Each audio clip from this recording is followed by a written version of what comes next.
2026 meeting of the Senate Finance Committee. We have one bill on the agenda, Senator Port, Senate File 73, Cannabis Provisions. And for the members of the committee, the big, thick bill we have in the committee is Senate File 73, which we will be working off of and going through and amending.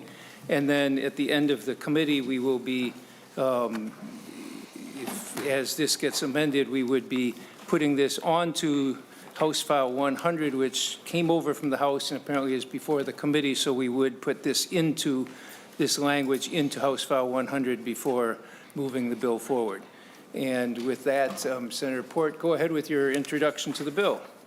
Thank you, Mr. Chair and members. I'm really pleased to be here with you to present Senate File 73, the Adult Use Cannabis Bill. I believe every single one of you has already seen this bill in one form or another in other committees. So I'm glad to be back here in front of you to add in the appropriations portion of this bill.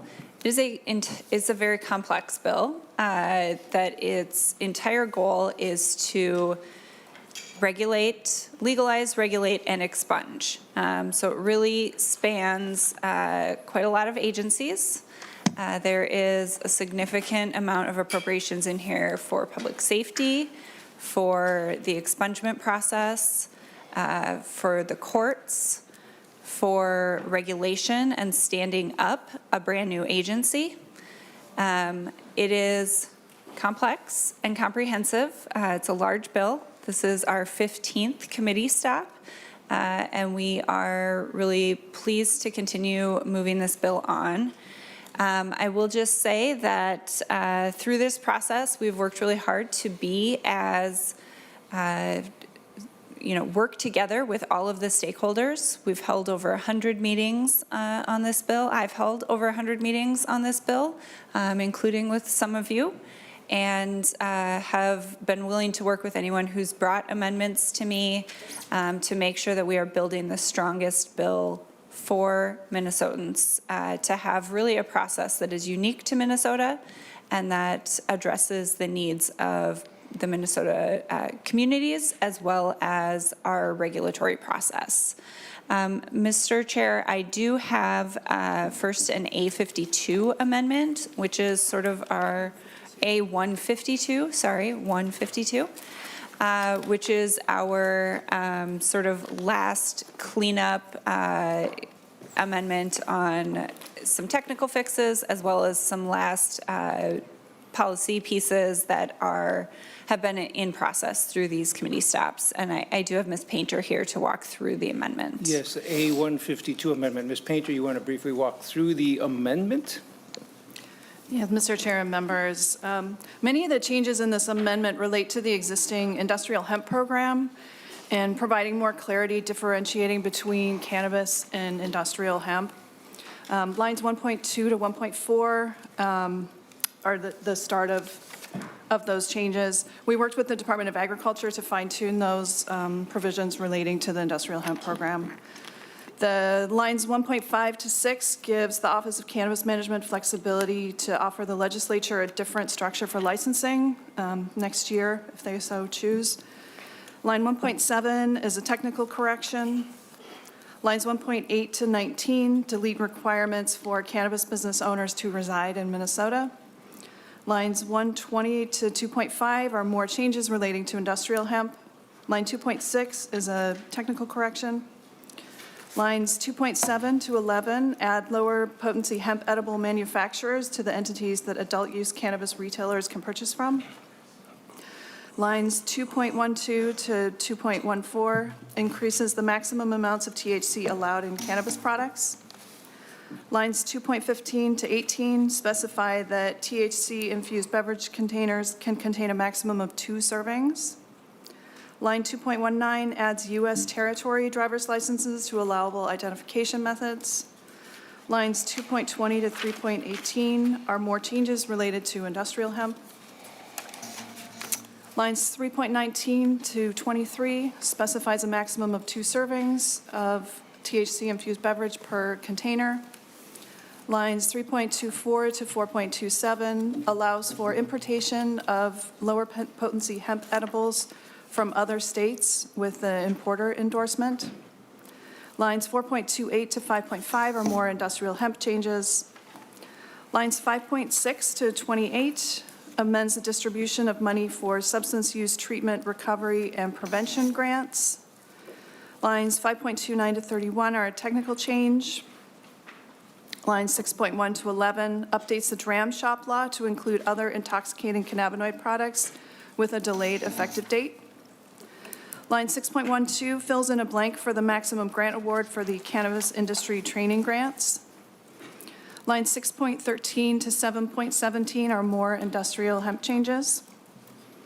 Lines 7.18 to 9.2 amends liquor and tobacco licensing provisions to disqualify an applicant who has violated cannabis laws. Lines 9.3 to 13 require a baseline high-intensity drug trafficking area report on marijuana.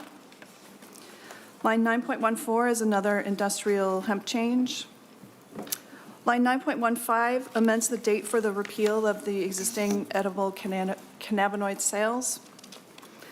Line 9.16 deletes the duplicative section in Article 7. It has the same authority provided in Section 16. Lines 9.17 to 22 specifies products that are not currently legal and will continue to not be legal. Let's see. Lines 9.23 to 10.3 adds conditions where on-site consumption is allowed for edible cannabinoid products and beverages. Lines 10.4 to 6 specifies that THC-infused beverages can be a maximum of 2 servings per container. Lines 10.7 to 11 amends the registration process to simplify it for both applicants and for the Department of Health. Line 10.12 deletes the prohibition on on-site consumption of edible cannabinoid products and the prohibition on providing free samples.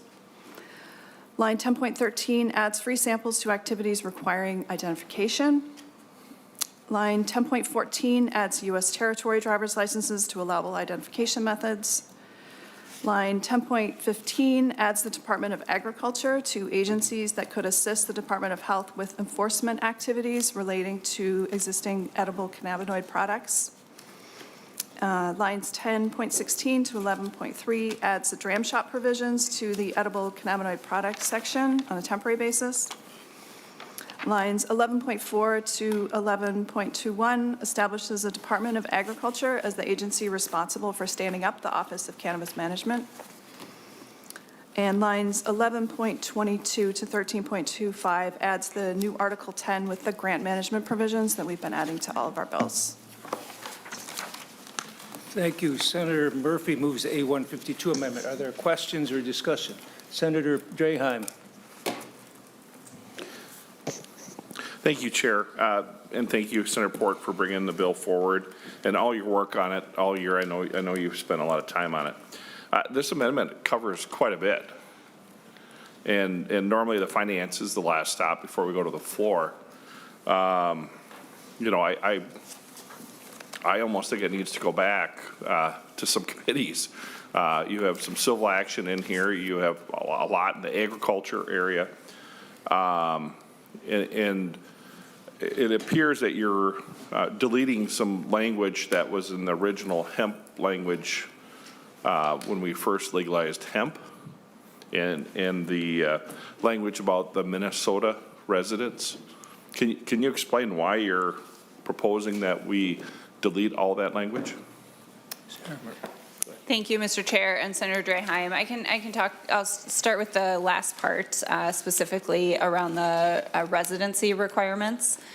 We've seen in other states that have tried residency requirements for owning these businesses be struck down in court, and that they're not constitutional, and that often holds up the licensing process for the duration of the court case.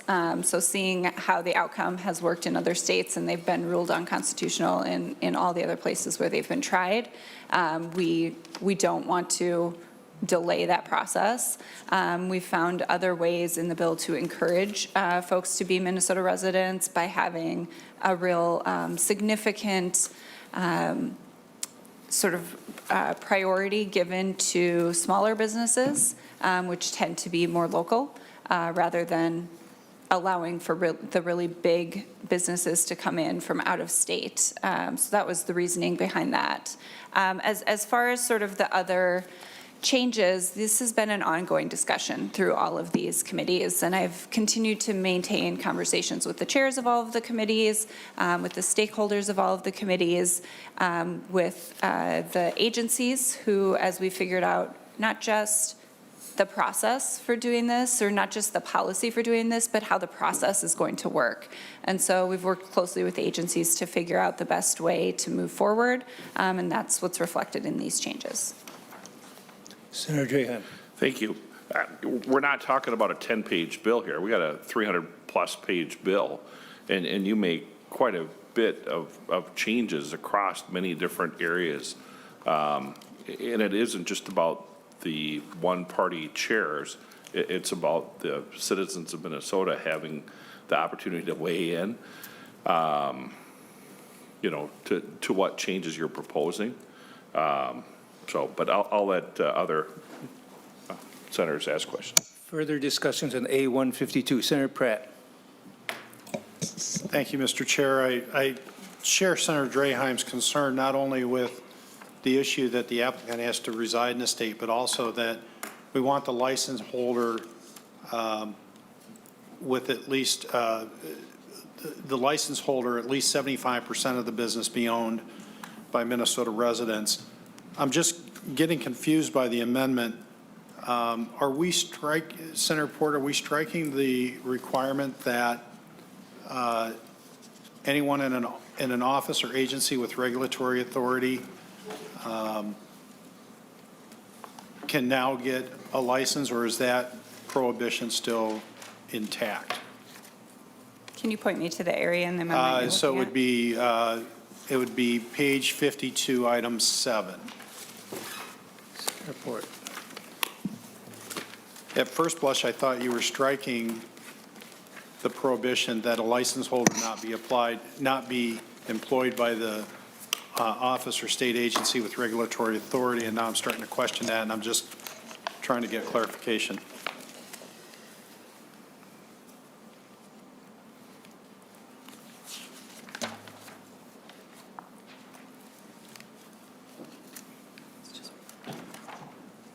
Mr. Chair and Senator Pratt, it's just renumbering that section because we strike the section above it.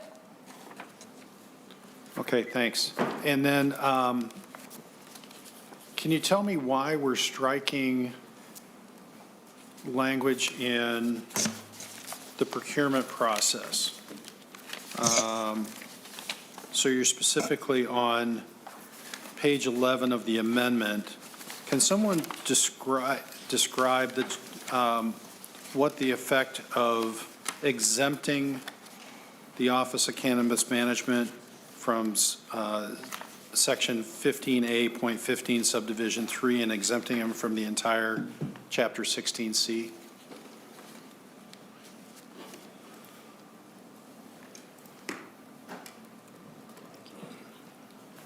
Yeah. 16C seems to include ethical practices and conflicts of interest.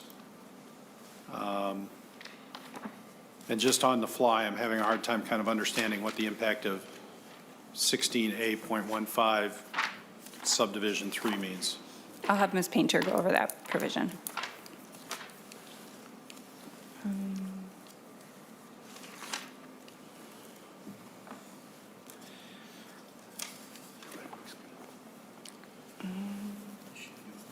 What?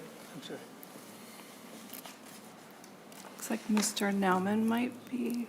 So, Mr. Chair and Senator Pratt, I'll do 16A.15 first. I'm doing this quickly. Is the accounting system and allotment and encumbrance authority that the commissioner has when appropriations are made. It requires the commissioner to make there's a series of requirements about when an allotment must be made and when funds are encumbered. Just subdivision 3 of it. It's just subdivision 3. Okay, so that's the allotment and encumbrance subdivision. And then 16, chapter 16. Before we move on to 16C, can you help me understand what the impact of exempting the Office of Cannabis Management from that specific subdivision? Go ahead, Senator Port. Yeah, Mr. Chair and Senator Pratt, my understanding is this is language that is common in setting up a new agency because they won't have the enumerated power at that point to use the way that normally we move money. They will need to do it outside of that process because we'll be setting it up in the first years. And so within it's just to the extent necessary to establish the office. It doesn't give them authority to ignore that portion of law forever. It's just in the process of setting up the office. Mr. Chair and Senator Port, Senator Pratt, you'll notice on line 11.21 of the amendment that these exemptions exist through July 1, 2025. So I think Right. that's consistent with what the author is saying. I'm just trying to figure out, I'm sorry, Mr. Chair. Go ahead, Senator Pratt. Mr. Chair, I'm just trying to figure out, it's a fairly technical amendment about a payment may not be made with prior obligation. The fact of the matter is that this statute is giving the agency all the enumerated powers they need. And so I'm struggling to understand why we have to exempt them from this particular statute. We have these statutes in place to put controls on the agencies and how they spend their monies. And again, this seems like a fairly technical amendment that we probably should have had in one of the previous stops. And before we kind of rush through it, I just want to make sure we fully understand what the impact of this change will have. It may be little, it may be large. I still don't know. Mr. Nalmadou, you can. Oh, Mr. Chair, I can speak again to this specific subdivision. It's a fairly technical authority provided to requiring all appropriations to have an encumbrance, an allotment and an encumbrance, which is somewhat technical in the appropriations weeds, but certainly within this committee's jurisdiction. I suppose I would have to defer to the author if she can speak to who brought this recommendation. And maybe that answer has already been provided. I can't go much further than that. Further discussion? Mr. Chair, Senator Pratt. then the second part of the question was the impact of striking or suspending Chapter 16C. So, Mr. Chair and Senator Pratt, Chapter 16C is a whole series of requirements related to state procurement. There's a lot of authority existing, a lot of procedures that agencies have to comply with before making procurements. So I would presume this would be cast in a similar light where these specific authorities are essentially turned off until, or requirements are turned off until July 1 of 2025. Further discussion, Senator Friends. Thank you very much, Mr. Chair. Thank you, Senator Port, for all your work.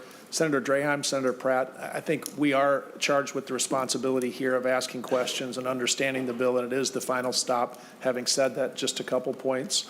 First of all, when we strike a provision, I don't think that removes the Finance Committee's ability to successfully analyze the financial implications and make our decision to vote yes or no.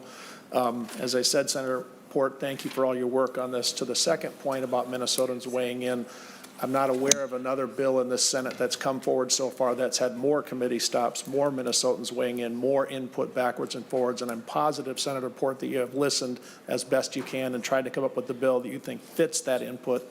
So regardless, members, of how many questions you have here about what to be explained, I think that having Minnesotans weigh in is a hallmark of this bill, and I look forward to supporting it coming out of finance and seeing where it goes on its way to the floor. Thank you, Mr. Chair. Thank you. Further discussion on A152 amendment. Senator Pratt. Thank you, Mr. Chair. Mr. Chair, I'm still concerned about the suspension of the entire 16C state procurement policy. And while I don't always like to get involved in policy, the fact of the matter is that this is coming in front of this committee, and we are the ones charged with saying whether or not it should be moving forward. And I'm just looking at a couple of the sections in this chapter of statute: ethical practices and conflict of interest, reporting of violations, contract management, validity and review, contracts with Russia and Belarus, contracts with vendors who discriminate against Israel, accommodation for hard of hearing and state-funded capital projects.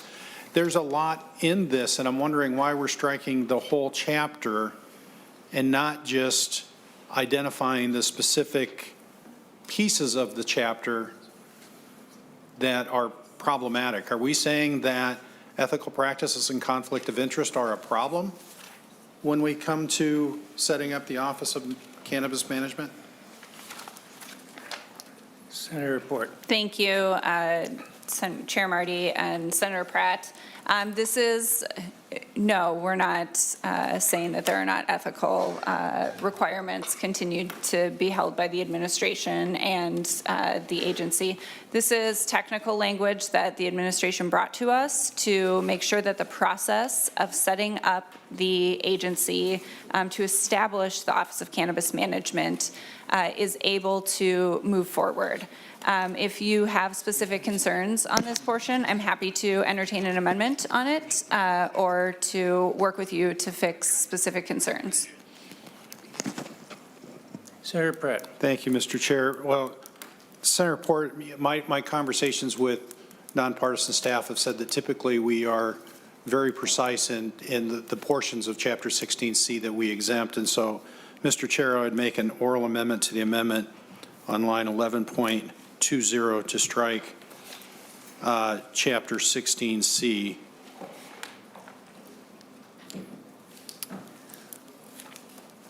And let's let Senator Port, when it comes to the floor, identify specifically which parts of 16C need to be exempted.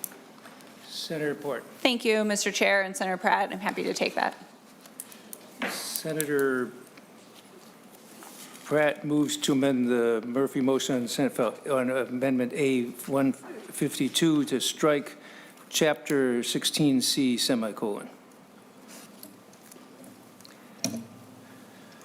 On that motion, all those in favor say aye. Aye. Opposed, motion prevails. On the amended 152, further discussion. Senator Westrom. Mr. Chair, if I might, before you move on, the rest of that clause reads, "in any other state procurement laws, rules, and procedures." It would seem connected to 16C in some way. I'm not sure that the procurement connection, maybe the way to help you, would be to give us authority to technically clean that up if necessary, if the committee is comfortable with that. Give us the chance to look. I think we understand Senator Pratt's intention with that amendment. Sure.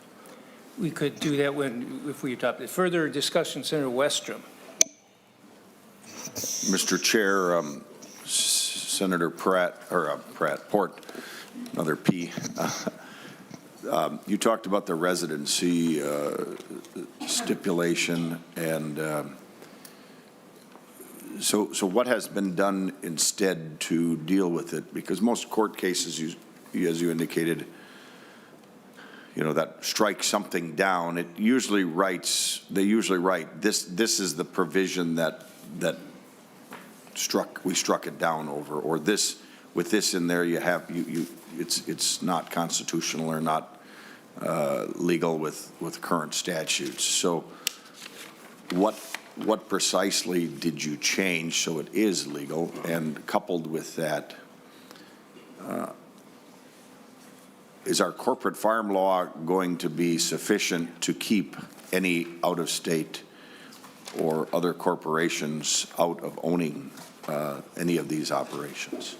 Senator Report. Thank you, Senator Marty and Senator Westrom. Thank you for the question. That's an important piece of it. We wanted to make sure that that the standing ban on corporate farms continues to stand, and talking with lawyers and folks at the Ag Department, they're confident that that provision will continue to hold on that portion of it.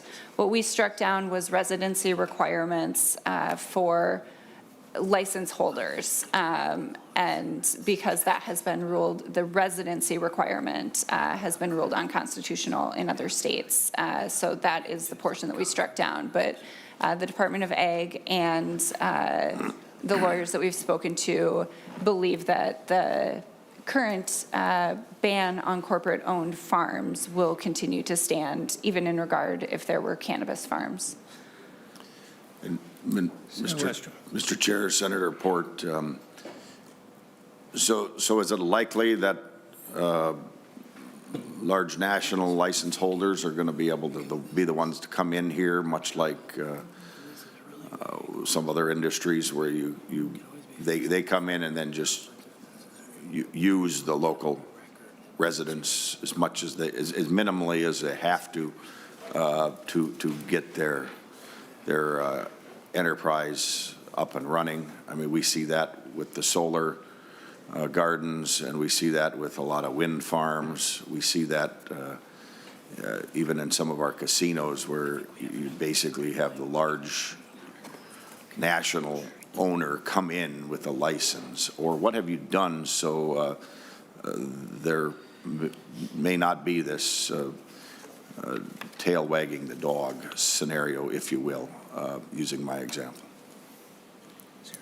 Thank you, Senator Marty and Senator Westrom. We put significant restrictions in the bill on the size of businesses. What we've seen around the country is the point at which large multinational or multi-state corporations come in to do exactly as you stated is always when there are large canopy sizes available or allowable, because that's when it is profitable to make money really at that large scale that they are doing in other states. We have kept even our bulk cultivators a much lower canopy size to prevent sort of waving the flag that we are open for very large bulk businesses. We've also limited the amount of bulk cultivators that can be licensed and put a priority on licensing small micro businesses, so that the intent and the requirements for the office in giving those licenses is really to these small businesses, which frankly the large corporations that are running in other states have no interest in. And Mr. Chair, Senator Westrom. Related to the businesses and the farming, we brought up the concern, the constitutional provision in our Minnesota Constitution that allows a farmer, landowner that raises crop on their farm or garden to be able to peddle it off their own farm without license. So what have we done to make sure we're not going to have pot stands on every corner across the townships of greater Minnesota? Have you looked at that? The issue that we raised in the Ag Committee?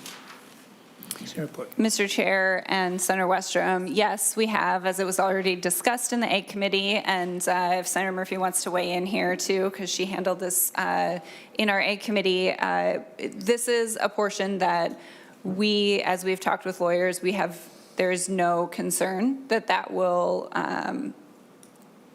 sort of be allowable. We have many products that are required to be regulated for public safety and for safety of our communities, and this would fall within that.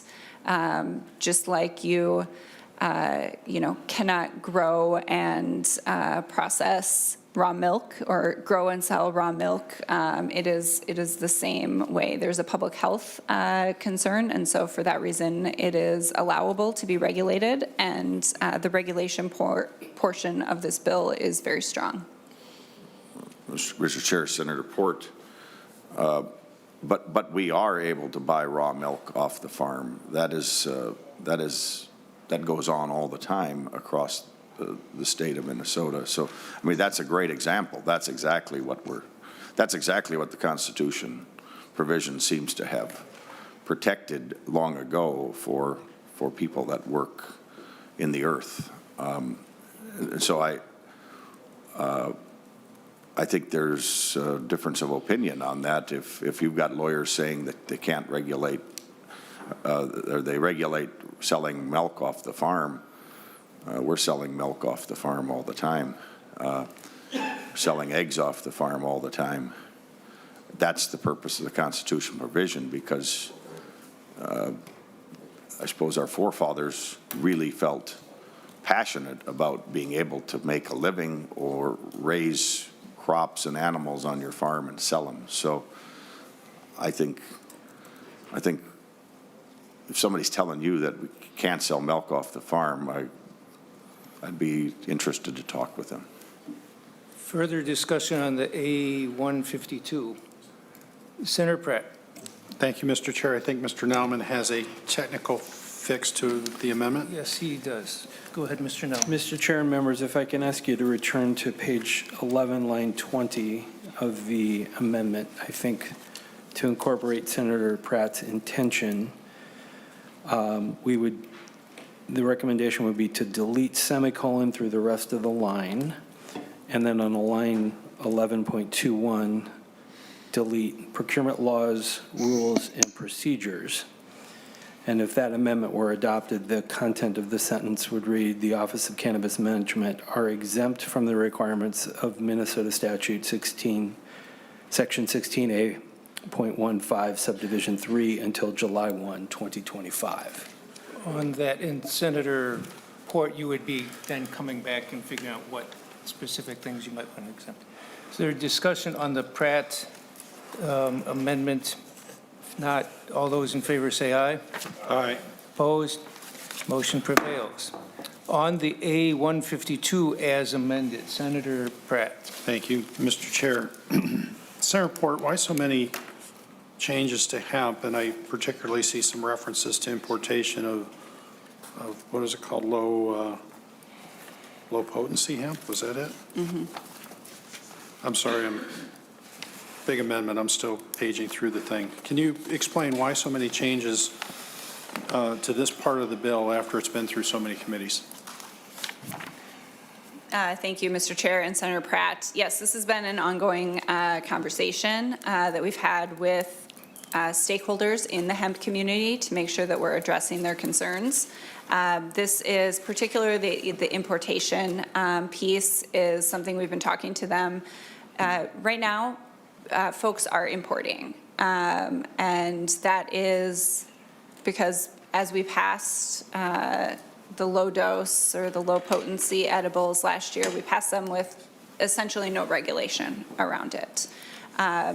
What our goal in the temporary regulations portion, which is what this is in, is to make sure that we maintain enough of the current practices that are going on for these businesses to stay in business, to stay viable. And what they're telling us is that Minnesota, because we don't have a sort of stood up cannabis industry, many of these products are not available to be bought from Minnesota companies at this point. That will change as we grow a full industry here.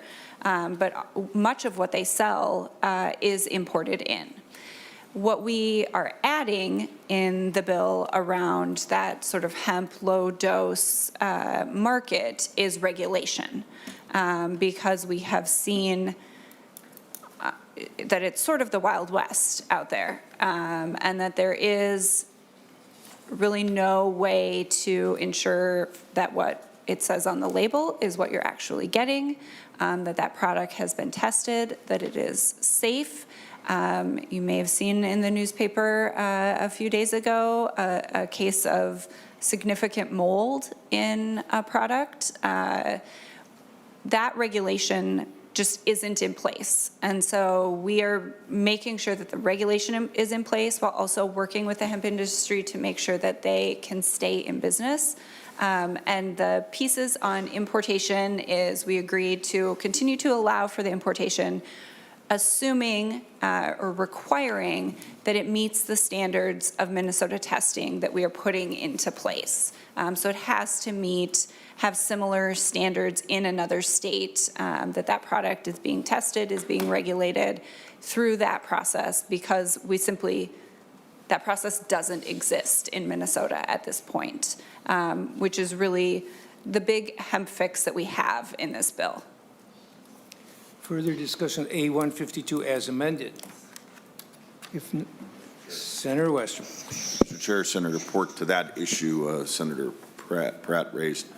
So will we be testing them here, or will we have a reciprocal relationship so we know that the test that was done in Colorado or Illinois or wherever else that product may be coming in from has done the same test, and then we have similar documentation, or do we test it also to make sure the product is what it is?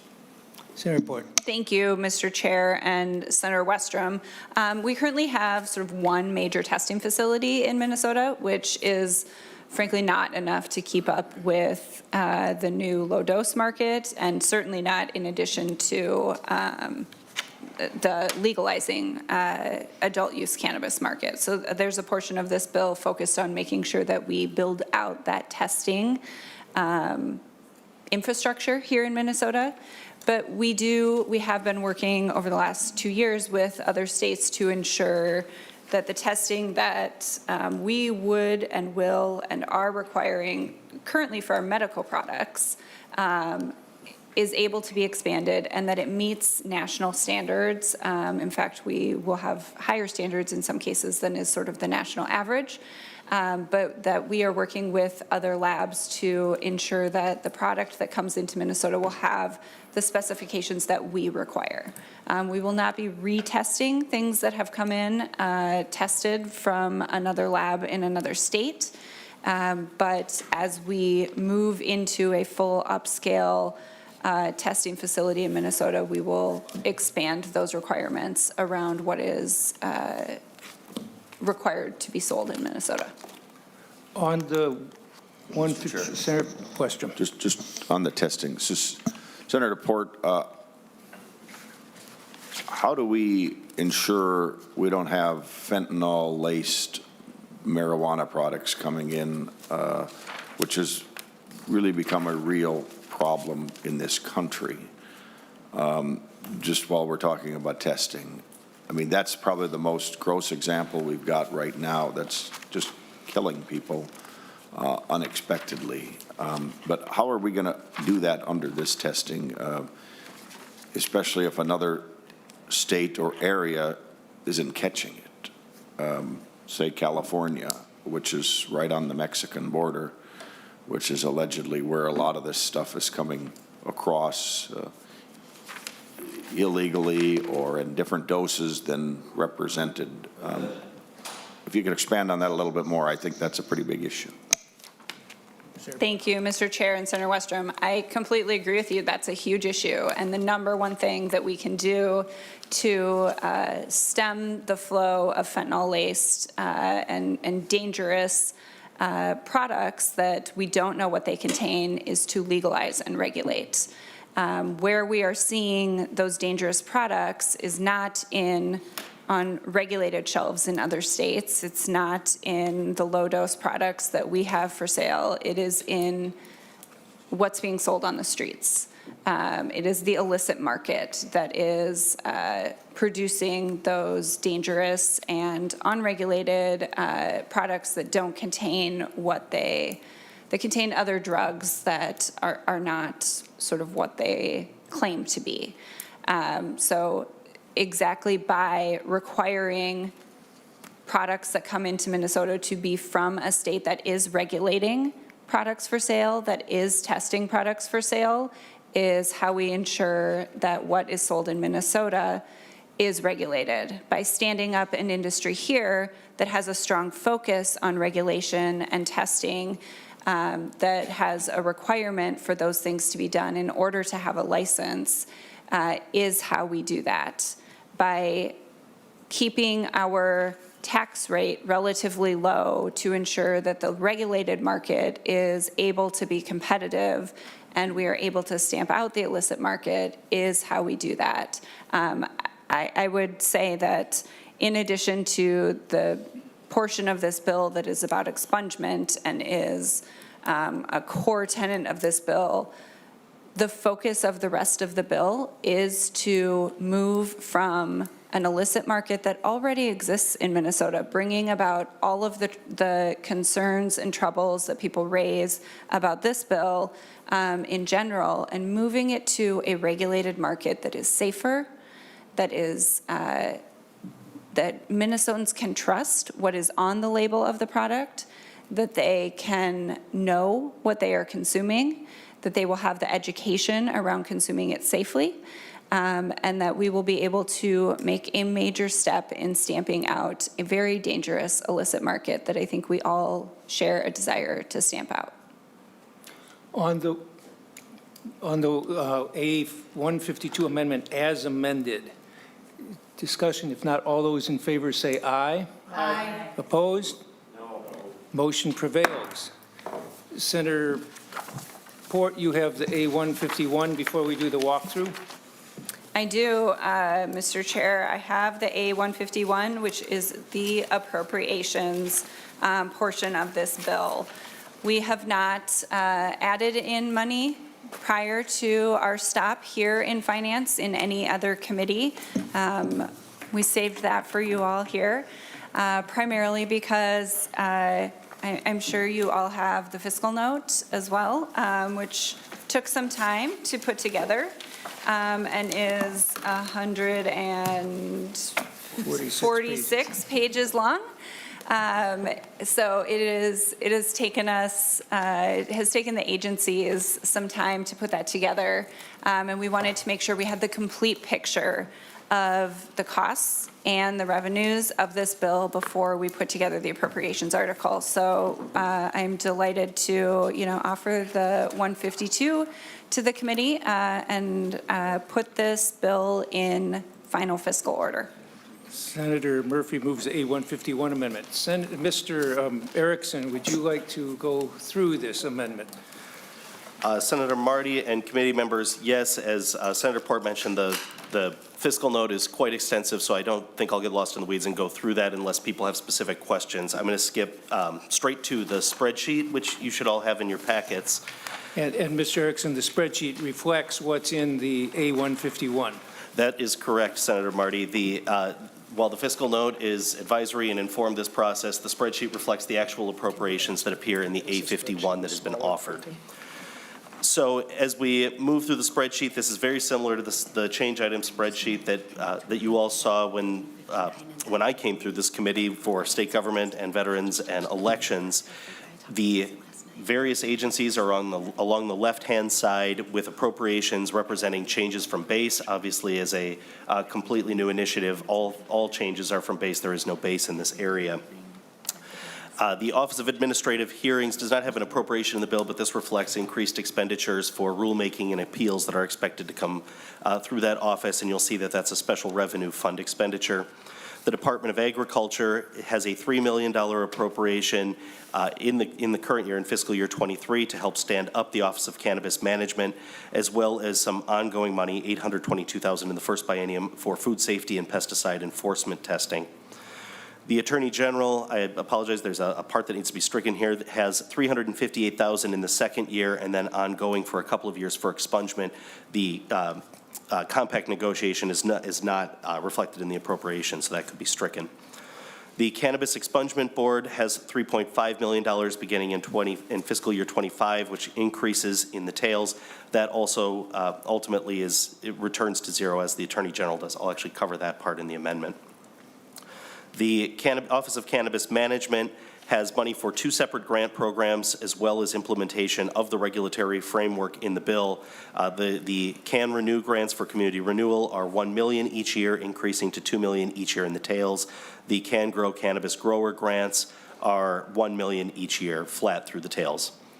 For the Department of Commerce, there is $164,000 in the biennium for energy standards and an additional $1.5 million for staffing for things related to scale and packaging inspections. The Department of Corrections actually has a reduction based on expected bed savings from reduced incarcerations. The District Court has a $250,000 annual appropriation ongoing for treatment courts. There is $2.2 million in the bill for the Department of Education. $180,000 the first year, $120,000 the second year are for access to cannabis and substance use resources. There is an ongoing $2 million annual appropriation for peer-to-peer education grants as well. The Department of Employment and Economic Development is to run 3 separate grant programs, and you can see those here. The Can Navigate Business Development Program, which is $1 million each year. The Can Startup Entrepreneurship and Small Business Development Program for $2 million each year, and the Can Train for empowerment and training programs for folks trying to get into the industry of $3 million each year. The Department of Health has a variety of appropriations that are broken out in the amendment, which include $2 million each year for education grants for pregnant or breastfeeding individuals, another $4.5 million annually for youth education, $9.5 million annually for local and tribal health departments, $493,000 annually for cannabis data collection and supports. There's a smaller appropriation that, as with some of the other expungement items, begins in the second year of $71,000 and ultimately phases out. There is $910,000 reducing to $810,000 ongoing for poison control, and $1.1 million for temporary regulation of edible products that are extracted from hemp. That's a one-time appropriation. There is also a reduction for the Office of Medical Cannabis, which is currently housed over there and is being transferred. So the reduction to that base out of the general fund is $394,000 the first year, $781,000 ongoing from the general fund, and also $1.7 million the first year and $3.4 million ongoing out of the state government special revenue fund. The Office of Higher Education has a general fund appropriation to administer the dual training competency grants in the bill. That is $113,000 in the first biennium and $118,000 ongoing. There is also expected spending from the grants that are going to be deposited in a special revenue account, and so you can see the breakout on line 72 for those grants. The Department of Human Services has some money for the central office operations, which is $10 million for the biennium, as well as some background study money, which is $1.2 million. You'll see on line 77 that the Department of Human Services frequently is reimbursed by the feds for federal funds participation at a rate of 32%. Several of the funds here are eligible for FFP, and so there is an offsetting reduction here in this number. For the Department of Labor and Industry, they are going to help develop the occupational competency standards for the dual competency grants, and so there is $239,000 in the first biennium for that. The minute services portion of this are revolving funds. The seed to sale monitoring system out of the special revenue fund is because Minute, when it produces specific projects, produces an interagency agreement that describes the scope, and that fund is, or that money is deposited through the special revenue fund. The Minute fund on line 2, the enterprise costs have to do with volume-based purchasing, so computers, power cables, things like that that are needed by the new agency come through the Minute fund. The Department of Natural Resources has one-time funding of $338,000 for conservation officer training. The Pollution Control Agency has $140,000 the first year, $70,000 ongoing for wastewater staff and technical assistance for small businesses. The Department of Public Safety has several appropriations. $9.8 million in the first year is for the Bureau of Criminal Apprehension for activities related to expungement, investigations, and forensic science services. The Office of Traffic Safety is going to do a roadside testing pilot project for a cost of $1.5 million for the biennium with no money ongoing there.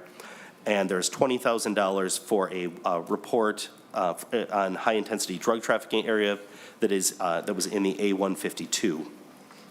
There's also some trunk highway funding on line 100. This is for additional troopers and replacement drug detection canines.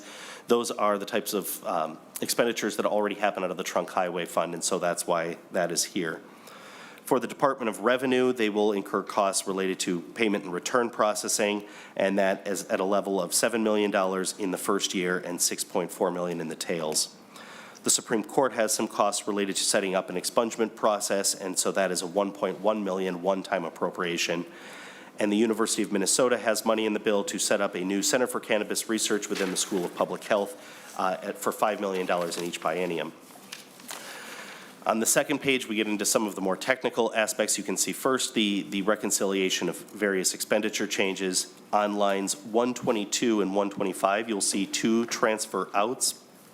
One is for the dual training account, the competency grants from the Office of Higher Education. That is $2 million one time. And the Department of Human Services is getting a transfer of $4 million each year ongoing for substance use, treatment, recovery, and prevention grants. On lines 128, on line 129, you can see some of the offsetting revenue that is coming in under the bill. So for the Cannabis Management Office, we're largely related to licensing fees and being deposited in the general fund as a non-dedicated receipt. You'll see $8.7 million in the first biennium, $17 million in the tails. On lines 131 to 133 are tax revenue changes that are again being deposited in the general fund, except for one portion that is going into the special revenue fund on, let me see what line. Oh, I think it may have dropped off. I'll fix that one for the floor.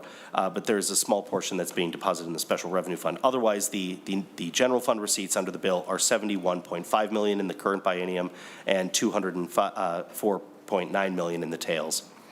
Below that are some of the non-general fund revenues and transfers, and you'll see that these mostly offset items that I pointed out above: the agency billing for the Office of Administrative Hearings, transfer into the dual training account for the Office of Higher Ed, the minute services offsetting transfer ins for those volume-based purchasing and special projects. And then excuse me, I did not hide something after all. The revenue changes, gain loss on line 147 is the amount that's going into the special revenue fund.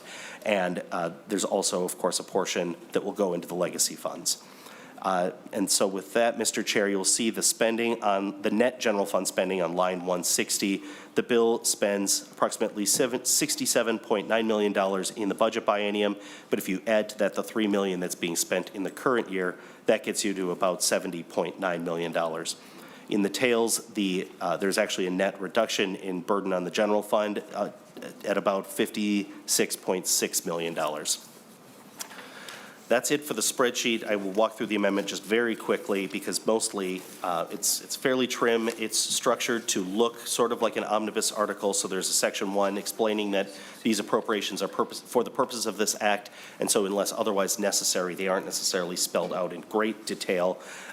You'll see for the Attorney General, this is just an example of the base for the appropriation being set at $0 in fiscal year 2029 because the Cannabis Expungement Board's work should be completed by that date. Moving through, you'll see the grant language for the Office of Cannabis Management on page 2, lines 1 through 16. You will see the grant language for the peer-to-peer grants on lines 2.31 to 2.33. The deeds grant programs on lines 3.3 to 3.17. The orders for expungement orders on lines 4.7 to 4.12 is another one of those where the base is set at 0 in the deep tails. Let's see. I think that pretty much covers the parts that are not, where you'd need to see rider language to effectuate the spreadsheet. If you move to page 6, you will see this is how the bill would enact the appropriation and base reductions that I described on the spreadsheet. So paragraph A is the reduction to the Commissioner of Corrections for savings on expected bed usage in jails and prisons. The lines B and C, or paragraphs B and C, excuse me, are the reductions to the Commissioner of Health for the Office of Cannabis, medical cannabis. The transfers are in section 21, so paragraph A is the transfer into the dual training account, and paragraph B is the transfer into the substance use treatment recovery and prevention grant amount. And finally, section 22 is the one-time appropriation to agriculture to help stand up the Office of Cannabis Management. With that, Mr. Chair, I believe that is the walkthrough of all the relevant materials. Thank you, Mr. Erickson. A couple of comments I wanted to make. Senator Porter, I really appreciate the incredible work on this. I don't envy you having gone through all these committees, all these changes.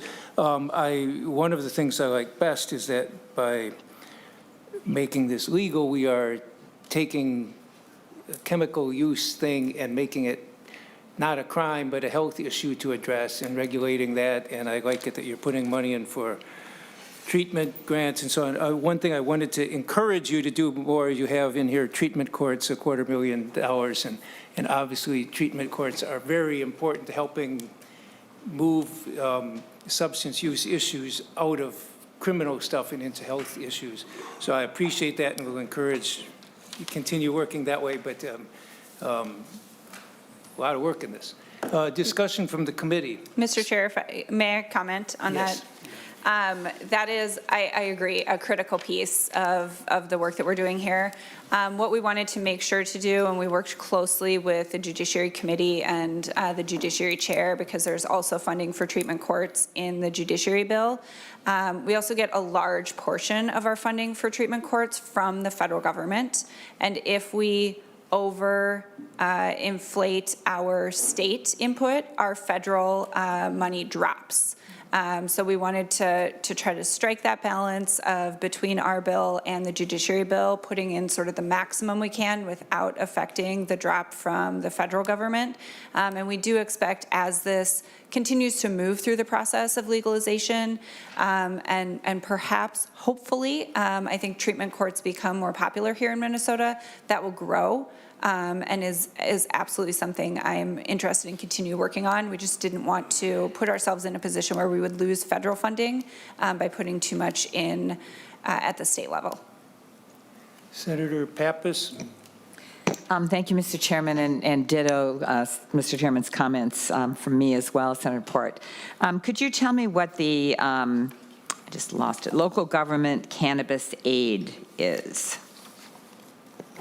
Yes, thank you for that question. In the tax committee, we increased the tax throughout the course of this bill. The tax had been set at 8%.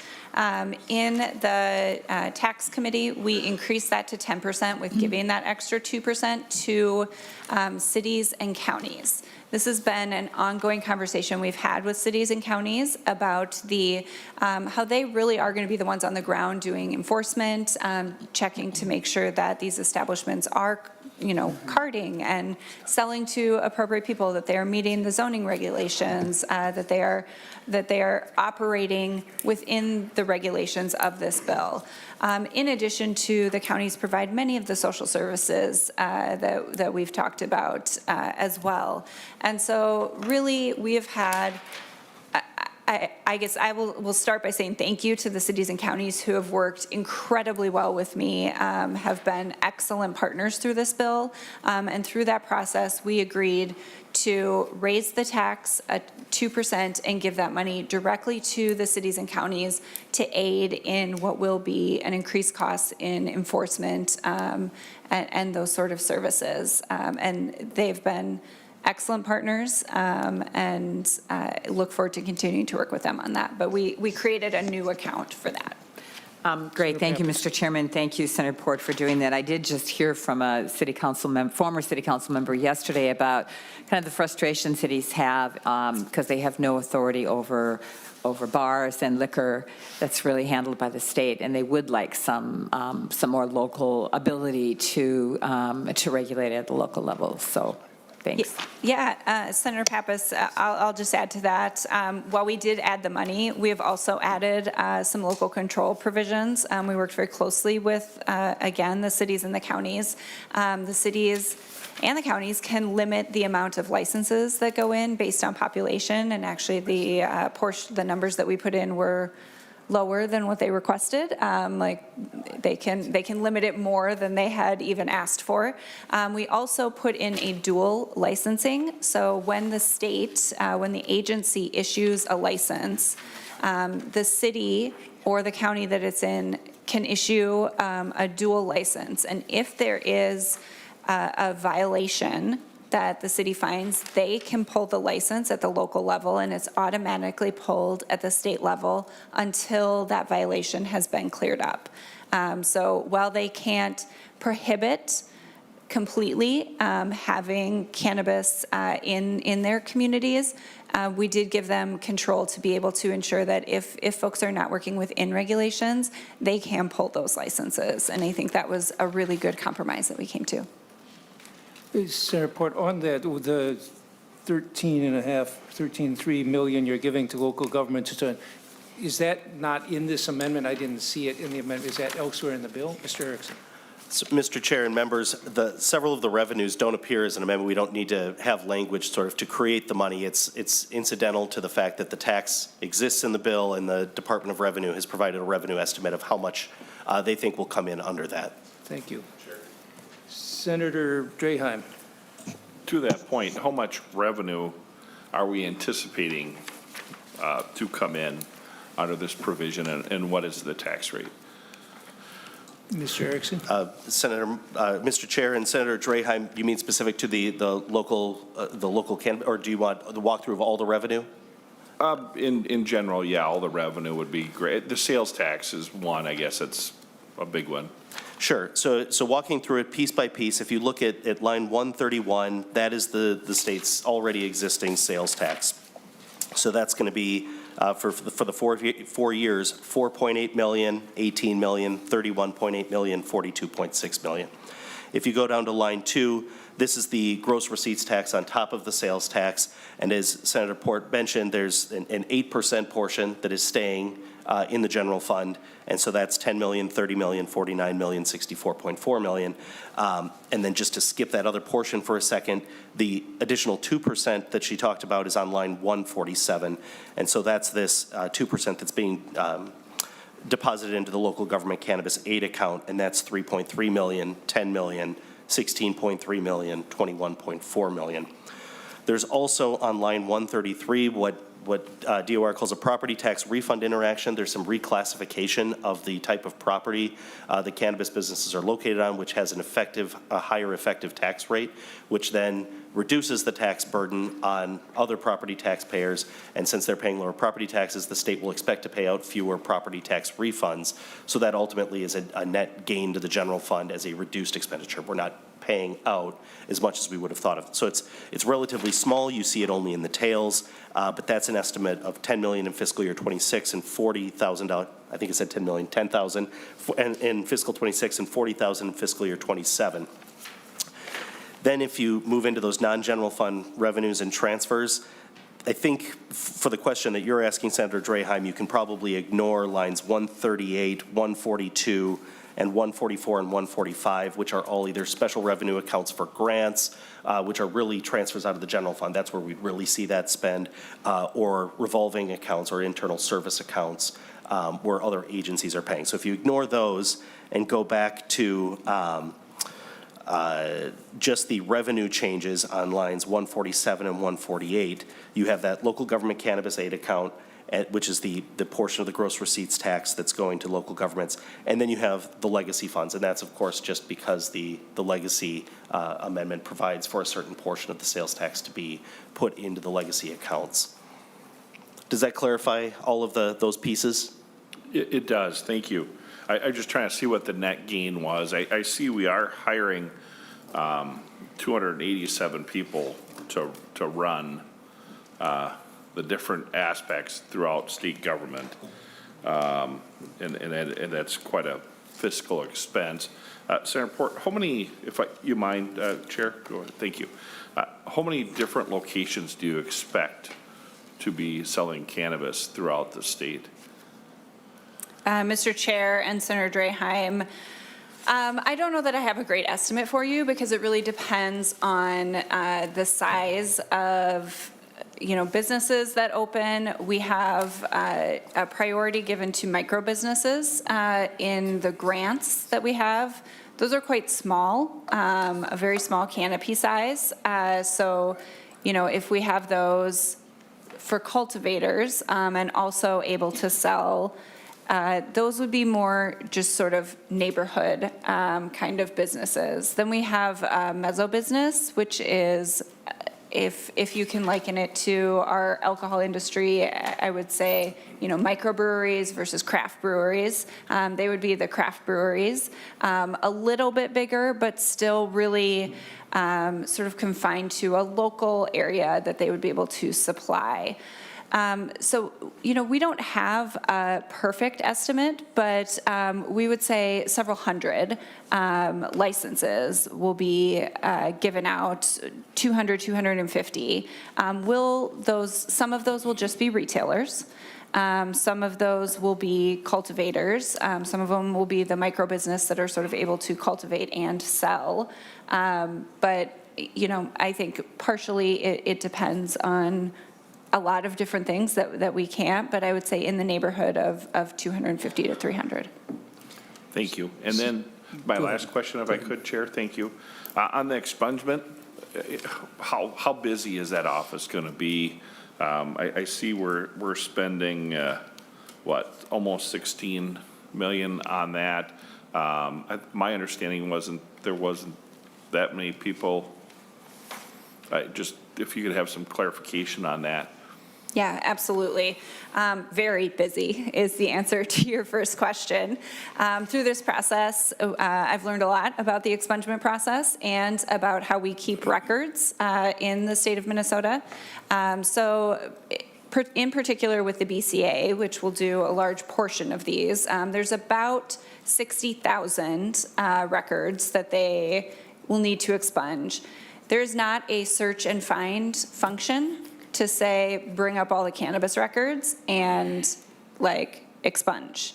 It's a thing that a program has to be written to go into each record, look at the record, pull out the different potential gross misdemeanor, different pieces. Things can be labeled in different ways. There can be other charges with it. It has to be able to, we have to be able to look at each of those individually to say, do you meet the requirements? Are there higher penalties that then move you to this expungement board rather than the automatic expungement process? It is a very intensive process. In addition to that, there are records that are in county courtrooms or county offices that are electronic still, but not in the BCA. The BCA only keeps records if, in that case, a person was fingerprinted and has that identifying factor. Those are the only ones that go to the BCA. Everything else stays local. So we also have to put together a process to work with all of the counties to figure out how to move that local process to get those records expunged as well. It is a very intensive process and will be a significant amount of work. Thank you. Senator Murphy, then Senator Westrom. Thank you, Mr. Chair. And this is for either Senator Port or Mr. Erickson. And I'm looking for perhaps a Sparks Notes answer. But when we look at the tails section of the spreadsheet, and I'm looking at line 160, so the net general fund spending, it appears that the revenue that's coming in is offsetting the cost. Would that be the expectation? Do we have an expectation going forward when we look beyond the tails of this bill, that the revenue that's coming in for this proposal, which is it's a new office, and there are a lot of costs attached to the work. Is that the anticipated expectation going forward? Mr. Erickson. Mr. Chair and Senator Murphy, I think that is the way that the appropriations are structured right now. You'll see that the general fund expenditures are on line 117, and yes, they're offset entirely by the revenue estimates in the tails. Going forward, there's probably a little bit more of a spread on the expenditure side, which is the side I'm more positioned to speak about, because we know that the expungement boards will drop to zero at some point as well. So some of those costs will fall off. I'm not well positioned to necessarily know what we expect the revenue estimates to do in the deeper tails. But structurally, yes, this is the way that the appropriations and the revenues are currently set up in the bill. And I will just add, if I can, Mr. Chair and Senator Murphy, that this is, at this point, the Senate position on it. The other body has a different position on how this tax rate goes. They have it structured so that the office or the revenue coming in pays for this office and nothing else. They drop the tax rate down as we reach that point where the office pays for itself. And so that's a decision I think we have to make as a body. At this point, I have the tax rate staying steady, which will bring in revenue to the state. The other body has it dropping down. And Mr. Chair. Senator Murphy. Thank you, Mr. Chair. Just to follow up to Senator Port, and by Senate position, you mean the Senate's proposal? The Senate's proposed position at this point, yes. Thank you. Hopefully the Senate's position come Friday. Thank you. Thank you, Mr. Chair. Senator Westrom, then Senator Dames. Mr. Chair, Senator Port, can you explain a little better the 2% local marijuana aid portion? So if I'm understanding it correctly, there's an 8% fee charged on the sale, a gross tax, I think you called it, and then this would be another 2%. So in total, that's a 10%, and that 2% is set aside to go to all cities and counties in just a percentage basis. How is that getting divided up? As a second part to that question, if you could explain that, I want to understand that better. Thank you, Senator Westrom. Yes, you essentially explained it exactly right. There's a total 10% tax, and actually it is beginning right away. The amount available for aids to counties is 50% of the amount for that year, and then 20% of that is distributed equally among all counties. 80% of that amount is distributed proportionally to each county according to the number of cannabis businesses located in the county, as compared to the number of cannabis businesses across the state. So sort of proportionally, if you have more cannabis businesses, you will get more of that portion, but all counties will receive a portion distributed equally. The same for the cities, which is the other 50% of that. The amount is distributed proportionately to each city according to the number of cannabis businesses located in the city. Mr. Chair. On Senator Port on that question. Senator Porter, Mr. Erickson, can you point me to where in the bill or where the amendment that distribution is? Because I've been trying to locate. It's page 171 and 172 of the bill. Yep. Back to Senator Westrom. Mr. Chair, Senator Port, thank you for that. So the city portion, is there a dedicated percentage, 20% or other percent to all the cities as well, and then 80% proportionately? Or the way you described it, it sounded like the city portion is only proportionate? That's correct. The city portion is only proportionate to the cities that, based on how many cannabis businesses you have in the city. So Mr. Chair, Senator Port, why that? Because it seems like every city is going to have residue effects of the sales, no matter where they took place, if they're in the town next door or 10 miles down the road or halfway across the state. Talking. I guess why not have some base level for all cities? Because people are going to travel all over, and you're having to figure that out. I guess that's a concern. Yeah, thank you, Mr. Chair and Senator Westrom. Working with the cities and counties, this was their suggestion because the counties provide most of the sort of services that would be associated that the counties were concerned about, including welfare checks, things like that, that would be potentially associated with higher cannabis use. The city's biggest concern and what we used to address this money was the enforcement around the actual businesses that are in their communities. Are they carding people? Are they following the regulations? Are they within the zoning restrictions? Is there going to be, a need for more zoning and infrastructure help in the cities to get these set up? That was their biggest concern and what they asked for money to address. And so that's what we addressed with that in partnership with them. This is what they asked for.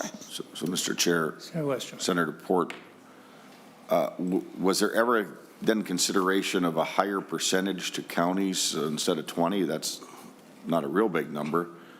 And I just think of St. Cloud's. I've got part of Stearns County, but St. Cloud, you've got 3 counties right on the edge of the city of St. Cloud. So city of St. Cloud might have the businesses, but Sauk Rapids, Sartell, Clearwater, those are all communities just across the border in different counties, and now those cities are completely out if they don't have a license, and yet those counties come together, and I know there's multiple places where you've got those county lines that interact closely to population centers. So any discussion of that 20% being something higher at least then, if we're not going to proportionately give some to the cities? Like, seems to me it should be more like 50% and or some other number. But can you weigh in on that discussion and how where those numbers were, what other numbers were discussed? Senator Port. Thank you, Mr. Chair and Senator Westrom. This has been an ongoing discussion with the cities and counties, and we've worked very closely with them. These were the numbers they requested, and I agreed with them. We had not talked about a higher number for all counties because they really wanted to focus on where they thought the biggest need would be. And in addition to, to this money, particularly in the gross receipts tax, as we have continued to talk about, this is one of the few bills where we sort of pay for ongoing services that exist in our counties and cities with a direct sort of appropriation from this particular bill. In general, we look at county services, state services as something that we fund through those programs. And I think, it is sort of an outlier that we are looking at particularly funding the needs for mental health, for, welfare checks, for those sort of county level services that in every other instance might be caused by, the need might be caused by one thing or another. We don't rely specifically on that one thing to pay for that service. That's just not how state resources work and how state government works. It would be impossible to split the pie that way. And so this is sort of an additional nod to the fact that there is concern that they will need help with that enforcement immediately. But I think my hope is that we will see in the long term that it's actually best to fund programs fully at the state level rather than trying to fill gaps in what we have failed to do at the state level by taxing individual pieces of the pie and trying to fill the cup up that way. Thank you. Senator Dames. Well, thank you, Mr. Chair and Senator Port. Earlier, we were talking about local control and about dual license. Could you tell me where I can find that in the bill, the pages for those two, local control and dual license? Yes, give me a second. Yep. Sorry.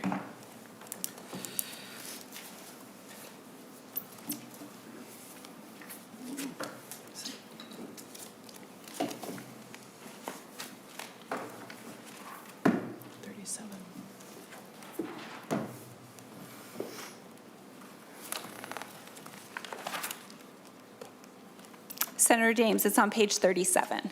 And that would be for both, or just local control?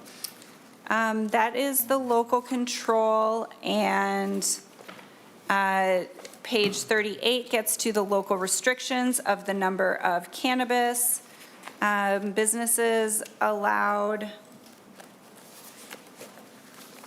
I believe, yes, at the top of page 38 talks about the, Dual license? it's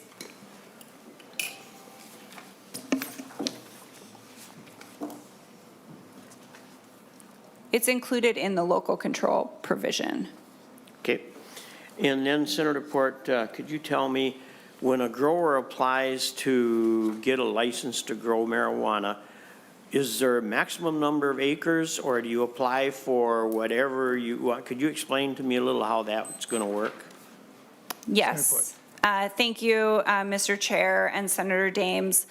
So I want to differentiate between industrial hemp and adult use cannabis. They're different products that are grown in different ways. We typically talk about acres when we're talking about industrial hemp, and those will be under the same restrictions that they currently have under the Farm Act. When we're talking about adult use cannabis, we're usually talking about square feet. It's much, much smaller. And there are restrictions based on license size. Typically, those are grown indoors or in a temperature-controlled portion. The micro businesses, I believe, are up to 3,000 square feet. And it sort of scales up by that. The bulk is, I believe, at 45,000 square feet at this point. And so those are much, much smaller than when you think about the sort of acreage allowables for industrial hemp. Follow-up, Mr. Chair. Go ahead, Senator Dames. So, Senator Port, would the 45,000 square feet be the max then? That you get a license to grow?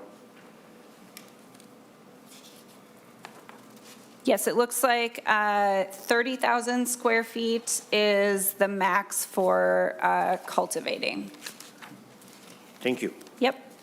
Further discussion, we are on the A152 amendment, which is all the appropriations language.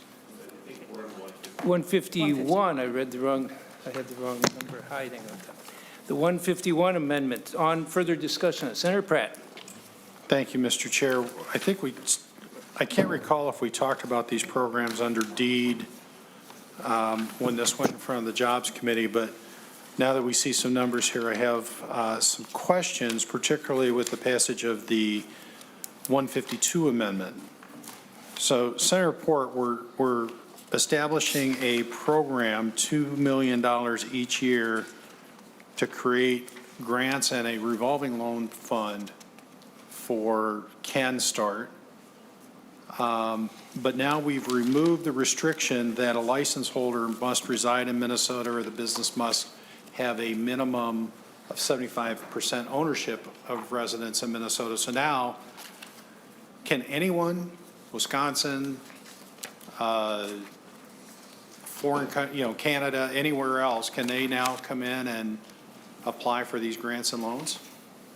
Report. Thank you, Senator Marty and Senator Pratt. Those would be the same as any businesses that start up in Minnesota and apply for a deed program. If they are licensed in Minnesota, then they would be, assuming they meet all the other criteria to get the grant, would be allowable to get the grant. Senator Pratt, I'm sorry. Thank you, Mr. President. It's those Ps, I get it.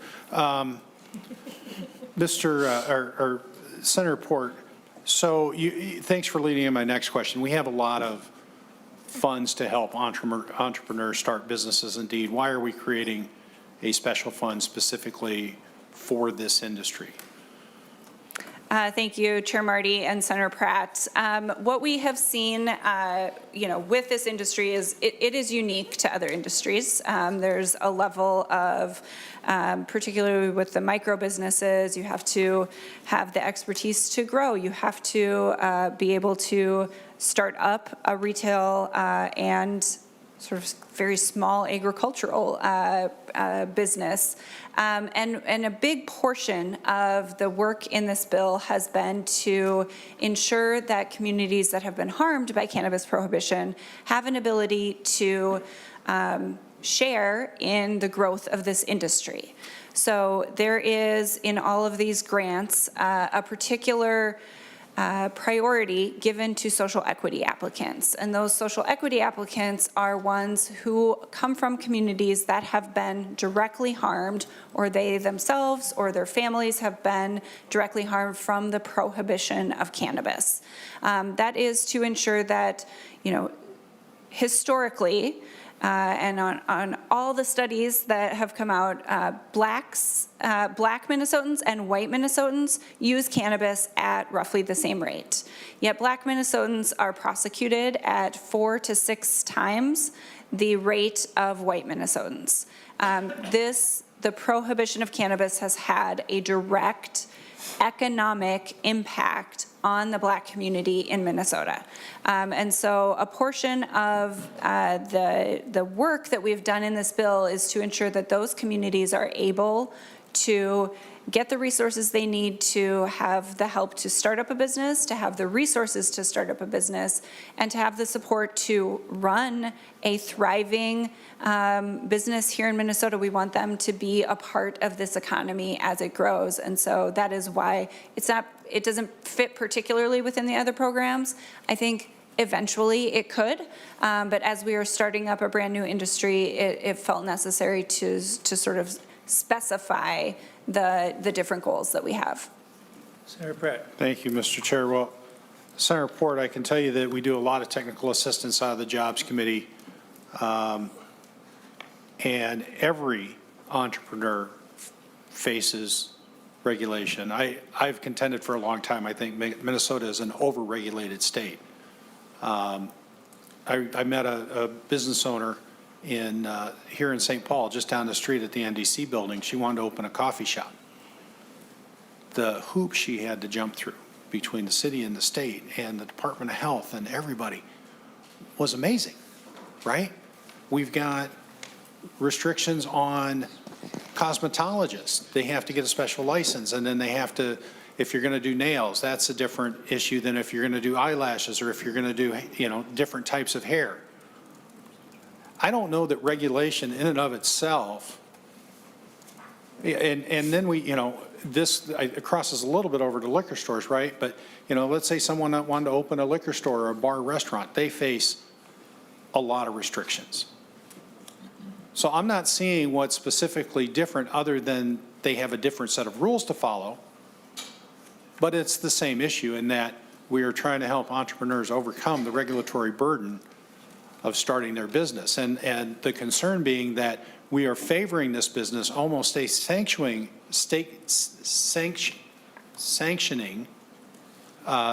this industry in perpetuity with this amendment. And if I could ask another question about the Ken start. So now that I see the appropriation, it says that any unencumbered balances remaining in the first year do not cancel but are available in the second year, and that there's $2 million each year. So Mr. Erickson or Mr. Nauman, if DEED is supposed to be setting up a revolving loan program under under the Ken Start appropriation, and monies are going to be coming back into that loan fund. Can you show me where in the bill the loan fund is created and what happens to those repayments? Are those then canceled back to the general fund as they're received, or how does that work? And then, also, in addition to that, while you're looking it up, if I have unexpended loan funds in the revolving, or if I have unexpended monies in the loan fund at the end of the fiscal year, do those cancel back and have to be reappropriated? Mr. Erickson. So, Mr. Chair and Senator Pratt, I'll take a first hack at this, but I may have to call on Mr. Nauman for some assistance as well. But some of the language that you're looking for, I think, is on page 175 in subdivision 5, where you'll see the revolving loan account administration. In paragraph B of that subdivision, you'll see that loan repayment of principal must be paid to the commissioner for deposit in the revolving loan account, which is created for further distribution or use consistent with the criteria of this section. So I think that gets at what you're looking for there. The second part about what happens if the loan hasn't gone out, my understanding under the budget rules, and this is where I'll lean on Mr. Nauman, is that the language saying that it's available in either year is because under the budget rules, grant money is not automatically considered available in either year, but that at the end of the biennium, if there were any amounts that hadn't gone out, those are amounts that ultimately would not be returned into this revolving fund. So that would be my understanding of that, Mr. Nauman. Is that accurate? Mr. Nauman. Mr. Chairman, and Mr. Erickson, yes. Further discussion, Senator Pratt. Thank you, Mr. Chair. So just for an understanding, right, and to use round numbers, in year one, I lend out $2 million, and I appropriate another $2 million into the loan fund. At that time, I lend out another $2 million, but I have, let's say, $500,000 come in payments, and so at the end of the biennium, I have a $500,000 positive balance based on those payments. Those would cancel back to the general fund? Mr. Chairman, Senator Pratt, maybe I'll take a stab at this one. I think the way I would think about the language in Section 9, if that's where you're looking, so specifically in paragraph A, I think the thinking here is that if the funds are not fully transferred into that fund, then they're available in the first year, then they are available. All the balances are available to transfer in the second year. I'm not sure I'm dealing specifically with your question, but I was thinking about your previous question a little bit further. So if I'm missing it, please educate me where I was going. Senator Pratt. Thank you, Mr. Chair. Well, I guess what I'm wondering is if I move funds into the revolving loan account that's being created, are those considered to be unencumbered funds?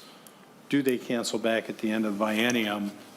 And then as payments come in, and let's say there's a positive balance in that fund at the end of the biennium, do those cancel back, or are they available for redistribution? So I'm not the expert on this bill. I'm just looking at this section, and I think this is authority to transfer funds for the purposes of making loans from the general fund. And if those funds are not used and loans have not been made from these funds out of the general fund, then they would cancel at the end of the biennium. I will just jump in and say, Senator Pratt, that's our intent. I'm happy to continue working with you and Mr. Nauman to make sure that that is spelled out correctly, but the intent was at the end of the biennium, if there is funds that have not been loaned out, that they would cancel back to the general fund. Further discussion.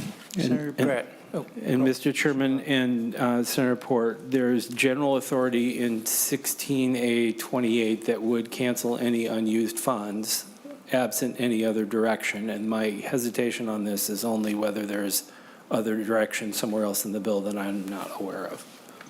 I believe, Mr. Nauman and Senator Pratt, we've been very careful not to put extra direction in because that was our intent, but I will continue to work with council and make sure that that is clear.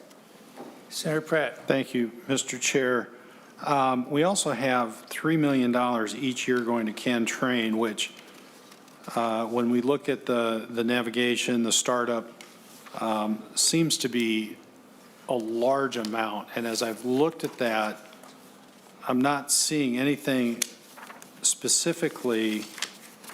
It does talk about industry certification, but I haven't seen anywhere else in the bill where we're requiring industry certification unless I missed it. can you tell me why we have such a large amount, half of the expenditure indeed going to CanTrain when we have so many other workforce development programs that are going on? Senator Draheim, you probably remember better than I do. I think we spent almost $900 million in workforce development this last budget bill, and I'm not seeing anything special that would identify what's needed in this industry other than what we're doing in any other industry. It talks about barriers to education. It talks about, all the things that our other workforce grant programs do. Yes, Senator Pratt, Mr. Chair and Senator Pratt, the expectation was this portion would be more expensive to individuals, receiving credentials, going through training programs, things like that, have a larger output from individuals. And so the intent was to make sure that there was enough in the grants to make cost through those programs not a barrier to entry.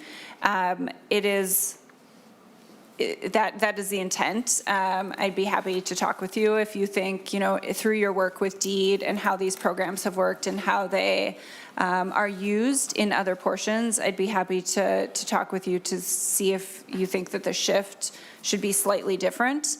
But that is the intent, is that there's more output cost to individuals that we wanted to make sure that not having enough money to do a credential course is sort of a barrier to entry. Senator Pratt. Thank you, Mr. Chair and Senator Port. So where would I see the certification that's specific for this industry? Again, I did a quick search and I couldn't find it. And I'm not saying it's not there. It's a big bill, and word search doesn't always work as well as I would like it to, but help me understand the excess cost, why this would be different than someone who's going to go work in any other regulated industry. Senator Port.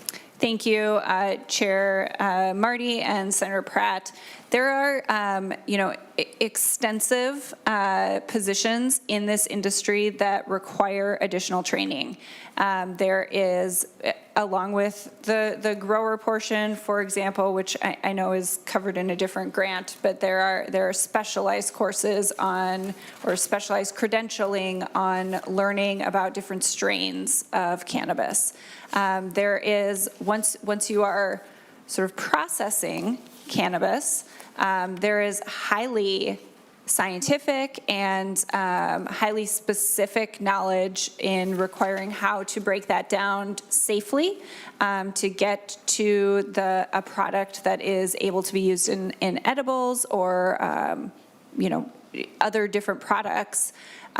They're highly scientific jobs and highly specialized in the industry. There's specialized equipment that requires training to run, and those are all not sort of common knowledge jobs that you can just pick up, and so they might require additional certification. There's not certification required in the bill in order to be able to get a license, but in order to run these businesses successfully, there's often additional certification and training that's required to fulfill the roles that are needed in that business. And we want to make sure that not just people who already have that specialized training or degrees from other businesses or other industries are able to come in, but that people from the ground up are able to step into all roles in this industry. Further discussion on the A151 amendment. Senator Murphy. Thank you, Mr. Chair, and I know you're ready to go to a vote.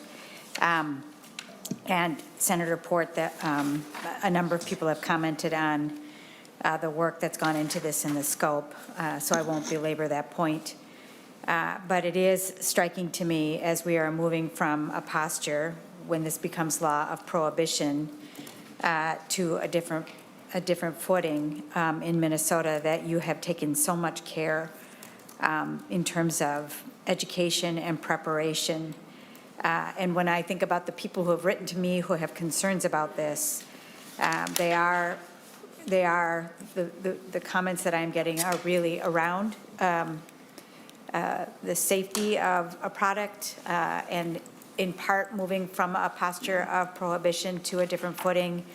I think it is smart that there is so much in this bill that is intended to bring us from a place of prohibition to a place of safe use in all the ways, whether it is from business practices to youth education. And I think, again, I'm just very struck by the work that it takes to go from that footing of prohibition to a different place. And I'm really appreciative of the thoughtful nature on the question of preparation and education, because for those Minnesotans who are concerned about this, I think it will convey to them the seriousness of the change that we're making and the intention of this legislature to make sure that Minnesotans understand and have access to the information so we proceed in a way that we can be proud. So I just wanted to call that out and thank you. Thank you. Any further discussion? Because this is I guess it's one of the author's amendments, but it's the substance of our committee's work. A51. Senator Wicklund. Thank you, Mr. Chair. I just wanted to make a comment too about, as we saw the bill in the Health Committee, our Health and Human Services Committee, we talked about the different areas that we saw the Health Department getting involved and in providing the youth education materials. And I'm glad to see the financial appropriations that will go towards that, and that there is a substantial amount that will go to local and tribal health departments so that there will be, local entities on the ground that can help to implement this safe and preventative actions that we would like to see, so that use is done safely. I see that there is the data collection and reports appropriation, and I hope that as those reports are being done, that we can make sure that we do have sufficient funding allocated to do that work, because I think that'll be really important over time. I've noticed that on the Colorado, their website, they have done extensive kind of reporting and data collection, and I hope that Minnesota is rigorous about doing that so that we have information about youth use and whether our prevention and education efforts are working. So I hope that that's something that will be evaluated over time in terms of the level of funding needed to do that work. But just in general, I appreciate that the different areas are called out, and they will be adequately funded as far as we can tell, as a starting point in this process. So thank you. Thank you. Senator Port, any other discussion of the A151 amendment?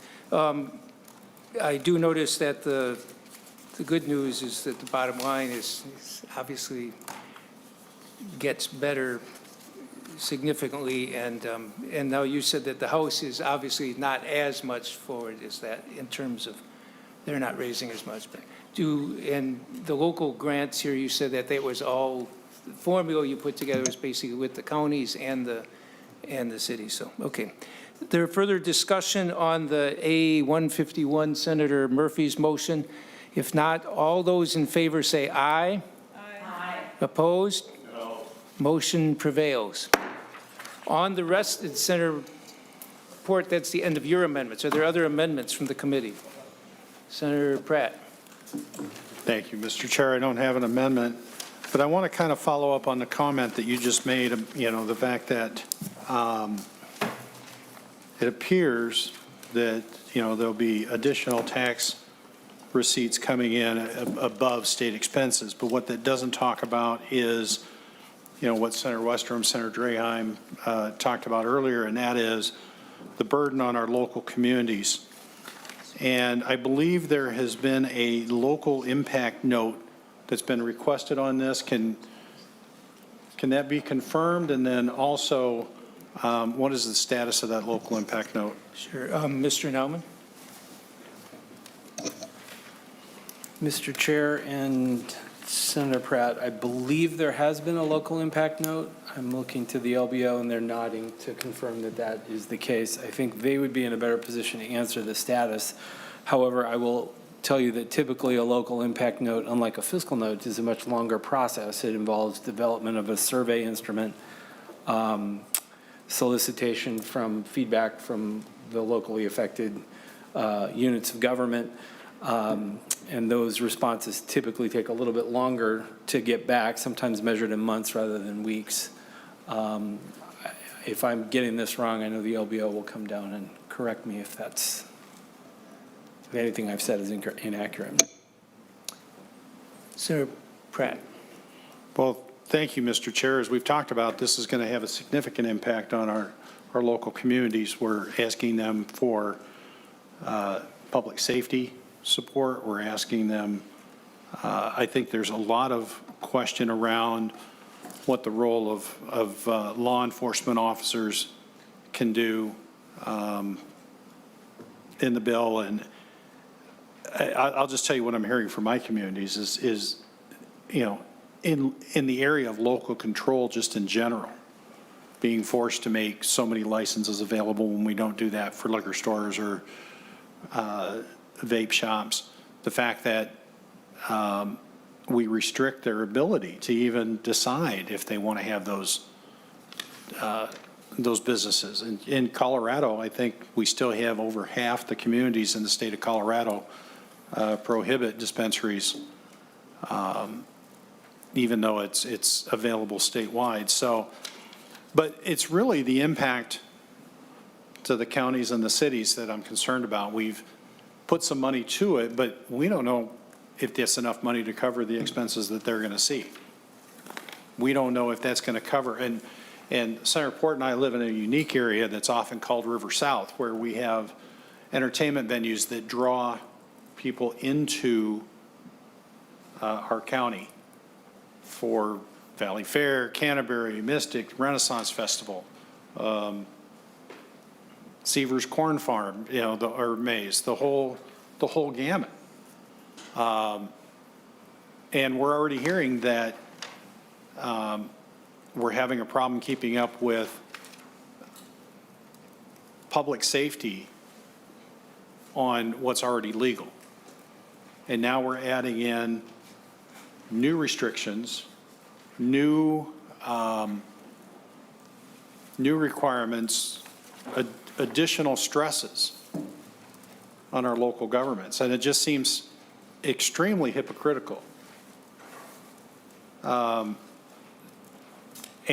quite honestly, I think disturbing that we're ready to pass this out without understanding fully the impacts to our local governments, to our and including our school districts, quite honestly. The majority is going to do what the majority is going to do. But the fact that we've requested this local impact note says that we understand that there's going to be a financial strain, and in many cases, a non-financial strain to our local communities. And yes, I am thinking very parochially. I'm thinking about Savage and Prior Lake and Shakopee.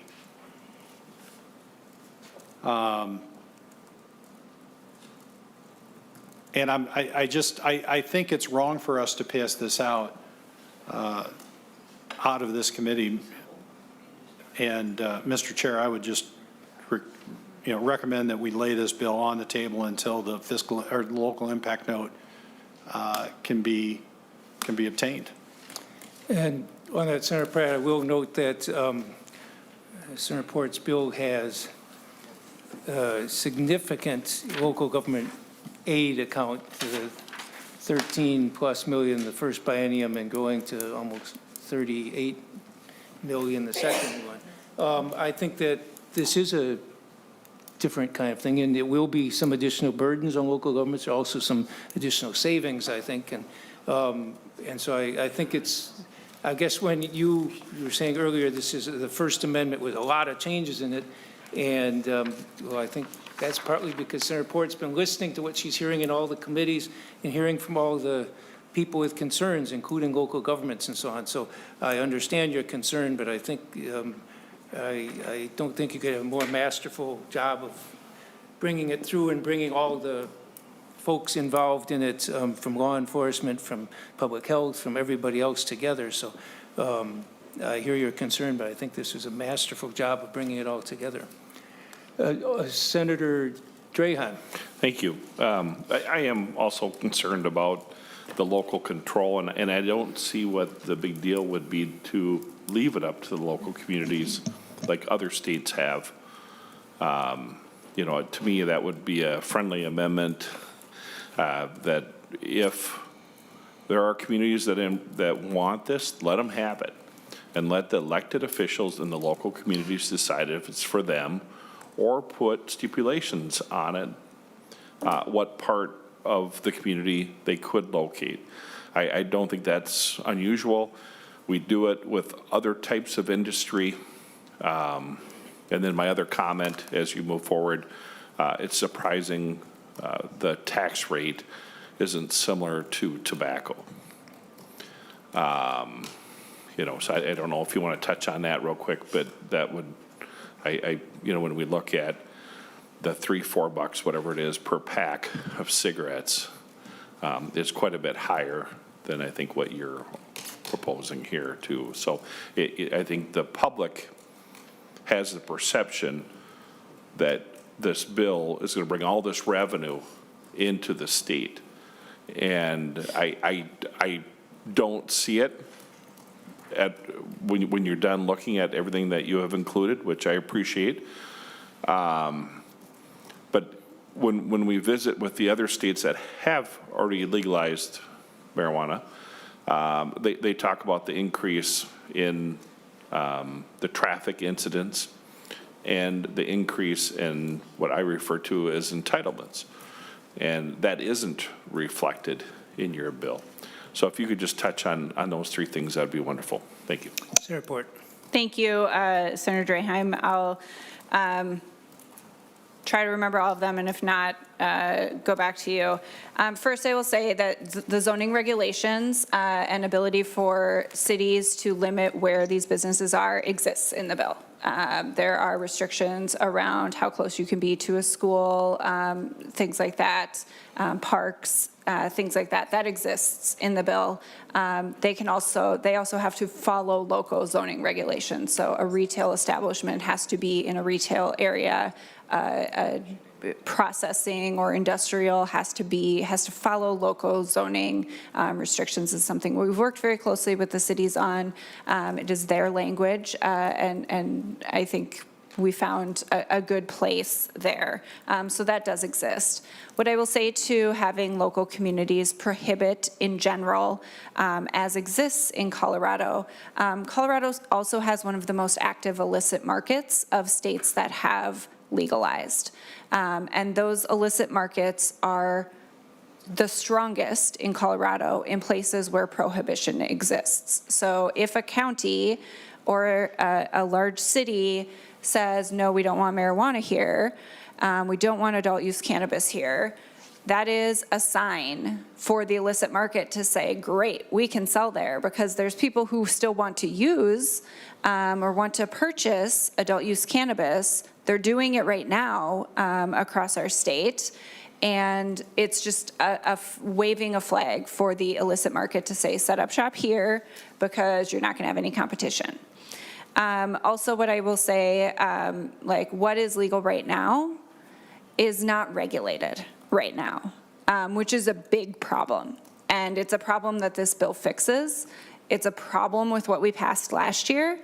It needs to be addressed because it is the Wild West and people don't know what they're buying. They don't know that it's tested and safe.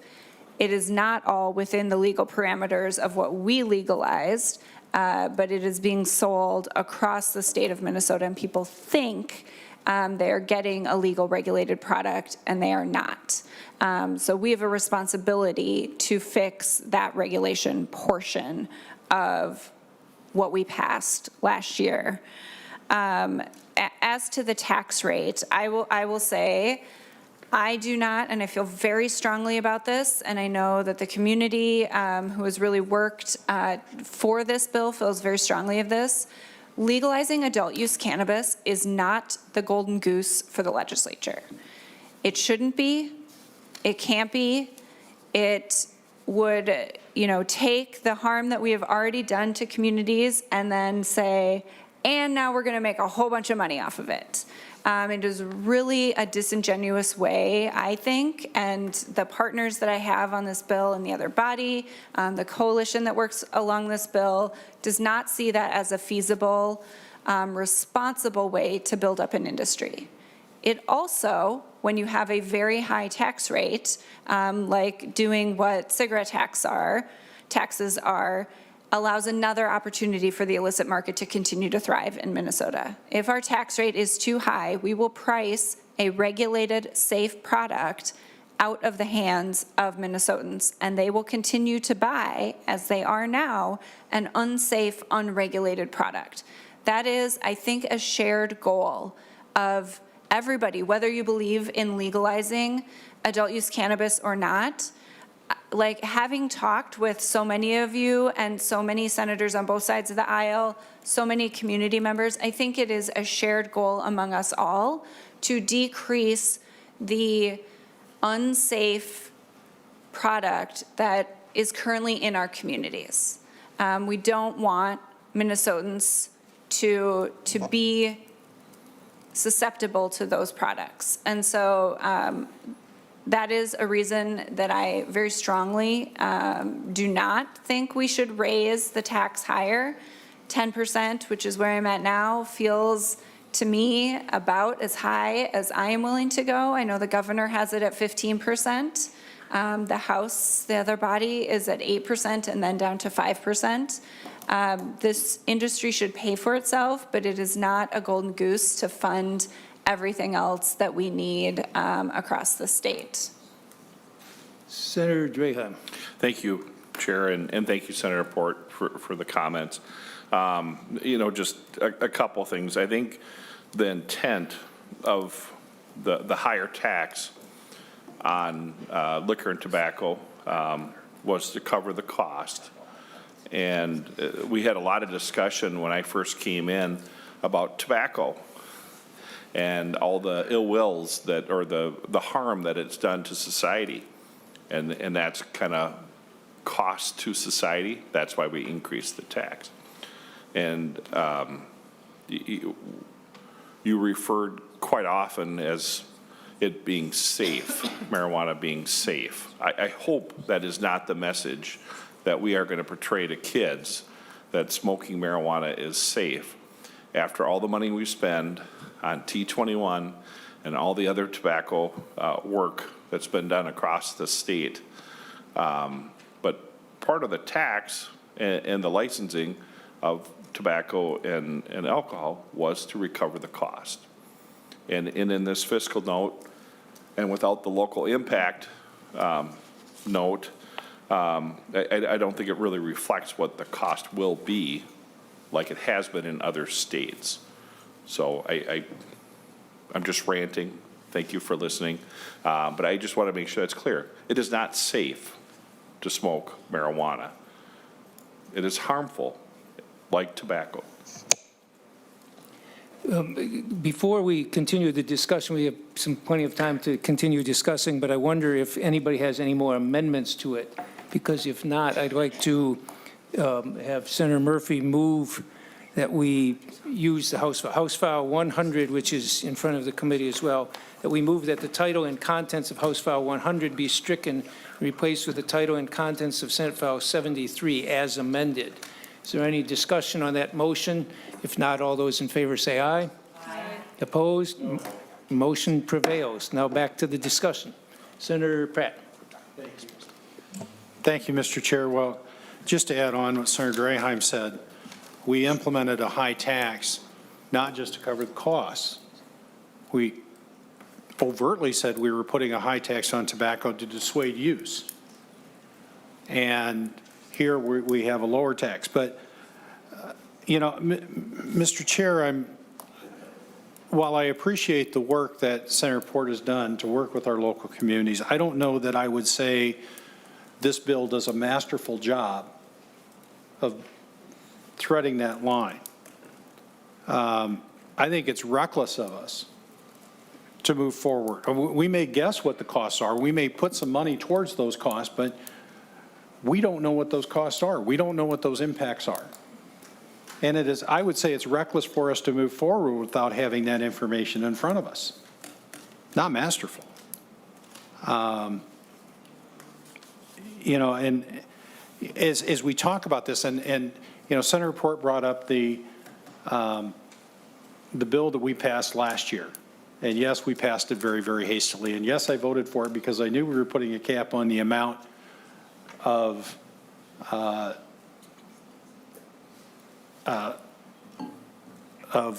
CBD within and THC within those edibles, but I had no idea that we were opening up, and it wasn't explained well when we brought that amendment forward. It wasn't explained well in the House. It wasn't explained well in the Senate that we were opening up an enforcement nightmare, so that so many cities ended up putting a one-year moratorium on CBD sales until we could figure out how to work it out.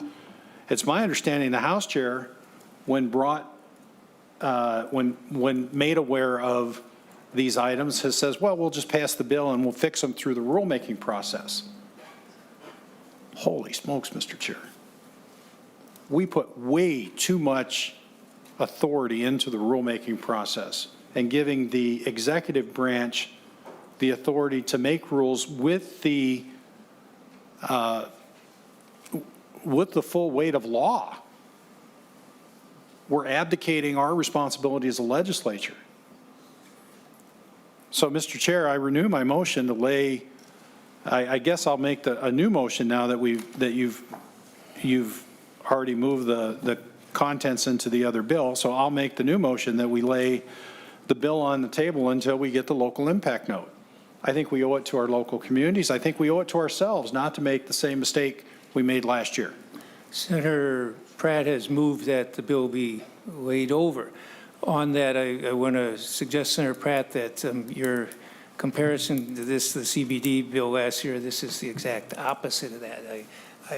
I've never seen a bill. I don't know if there's ever been a bill through more committees and more hearings and more analysis and more input from so many people. And yes, you can always say we could have more.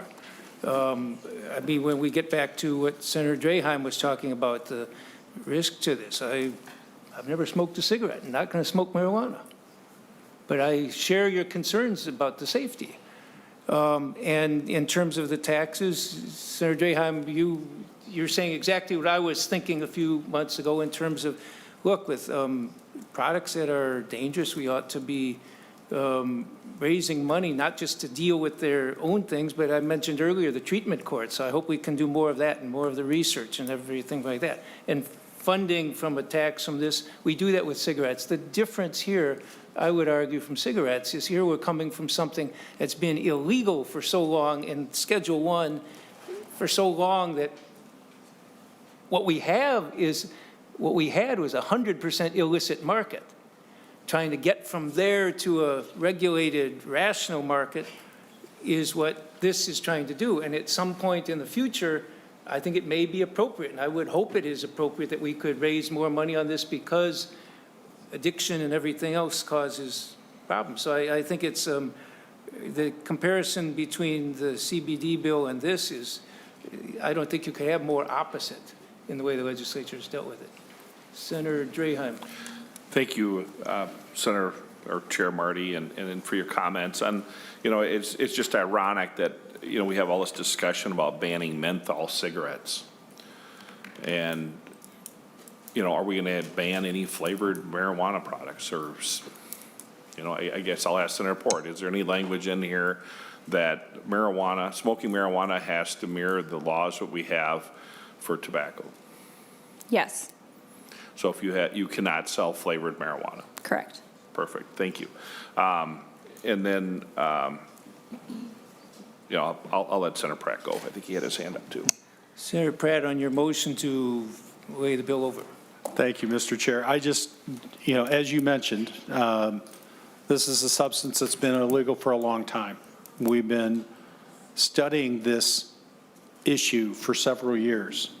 We've had lots of time to put together a local impact note and have not done it.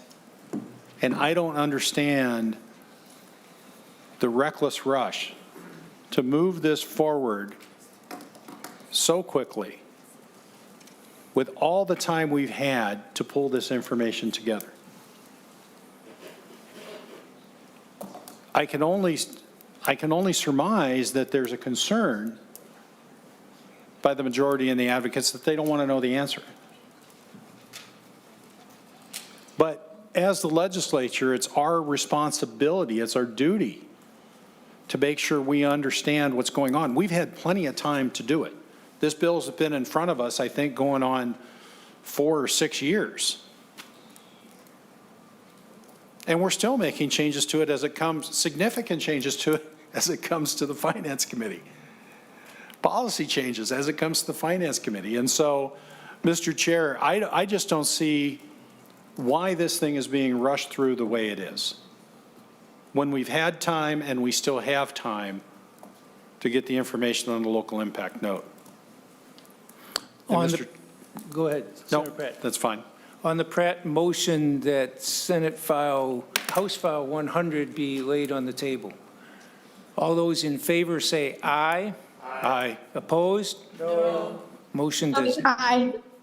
Sorry, Senator Mohammed, I wasn't waiting long enough. The motion does not prevail. Further discussion on House File 100. Senator Pratt. Senator Friends, I'm confusing Fs and yes. Ouch. Mr. Chair, Senator Port, members, I just want to say, I think the right move for us is to vote yes and move this bill out of finance and get it to the floor. I respect the points that have been made. Senator Draheim, you know, I have always raised questions about public safety. I've always raised questions about public health. But what's changed in my district is the number of Minnesotans who are saying, please pass this. And so while I appreciate the author's work, and I'll just say I do not share the characterization that this bill has been rushed. I think the characterization that best fits this bill is that there's been tremendous input in committee, in the hallways, in the hearing rooms and caucus, and everywhere else on the floor, where I'm guessing we're going to have a robust discussion. So with that, Mr. Chair and members, I'll be a yes vote. And thank you, Senator Port, for your work on this. Thorough, I think, is a better description of the work that you've done here. Senator Murphy moves House File 100 as amended be recommended pass. Mr. Chair, just kind of a closing comment Go here. ahead. Thank you, Mr. Chair. And, thank you for that. I'm not, Senator Frentz, I'm not saying the bill has necessarily been rushed in its development. What I'm saying is that the passage of the bill is being rushed before we have all of the information as this bill has changed along the way to understand what the impacts are. And we have had plenty of time to understand what the impacts are. Now, there are policy changes in this bill that I have concern about, and concern is light, right? I am extremely concerned about some of the policy provisions of the bill that we haven't talked about today. I've wanted to focus on the finances to the state, outside of what came in policy to this committee to approve and for us to understand, but I wanted to focus on the finance, not only to the state, but to our local governments. I don't know that the state should be making money off of this industry. I don't know that the state should be prioritizing this industry over any other industry. We have lots of programs to help BIPOC and disadvantaged communities start their own businesses, and yet somehow we've put this industry above all others. We've removed residency requirements, and now I'll have to go back and look at the deed requirements to make sure that, we're lending money to Minnesotans, not to outstate outstate individuals to do, to open up these businesses in the state. And what's rushed is the fact that we are not fully understanding the impact to our local communities. Because one of the main concerns I hear about this bill, there are the health concerns, there are tax concerns. One of the main concerns I hear about this bill is how restrictive it is on our local communities and how much concern there is within our cities and counties about the cost and the responsibilities that they're going to take on. We have requested that information, and yet we're going to plow forward with this bill without getting it, without the time to get that information and have it be considered by the legislature. We're going to put that in the hands of the agencies, as the health author has said, and we're going to abdicate our responsibility as a legislature to allow rulemaking with the force of law to take over. That's the rush, Senator Friends. I encourage a no vote on this bill. Thank you. Before we vote, Senator Dames. Well, thank you, Mr. Chair, and I had decided I wasn't going to say anything here in the final comments, but I guess after listening to a lot of the conversation and stuff that's went on today, I do find it interesting that we're here passing a bill that we know what it's going to do to addiction. We know what it's going to do to the health of many people. We also know what has happened in the past with the tobacco stuff, and we're choosing to go down the same trail. We hear constantly about the high cost of health insurance. And here we are today, we're going to pass another bill that health insurance is going to be required to take care of a lot of the issues we're going to have. The health issues are going to be paid by health insurance. The addiction is going to be paid by health insurance. So what we're doing is driving the health insurance market up. And before this session is over, I can guarantee you we'll have conversations about health insurance, and those darn health insurance companies just keep raising the rates, and we can't figure it out, so we better go to a state program. I find it interesting that we make decisions that we openly know are bad for the state and bad for the system. Yet we're sitting here smiling and all excited to be able to vote for this bill. I'm going to be a strong no vote on this bill, and I really think that we need to take a lot more serious look at what we're doing. Thank you, Mr. Chair. Thank you. On the motion that House File 100 as amended be recommended pass, all those in favor say aye. Aye. Opposed? No. Motion prevails. No. No. I'm sorry, sorry, Senator Eichhorn, your vote will be recorded as among the volume of the noes. With that, this bill is sent to the floor. Senator Port, thank you. Ms. Painter, Mr. Erickson, thank you for all your work. And this is Thank you, pretty Mr. complex bill. Good job.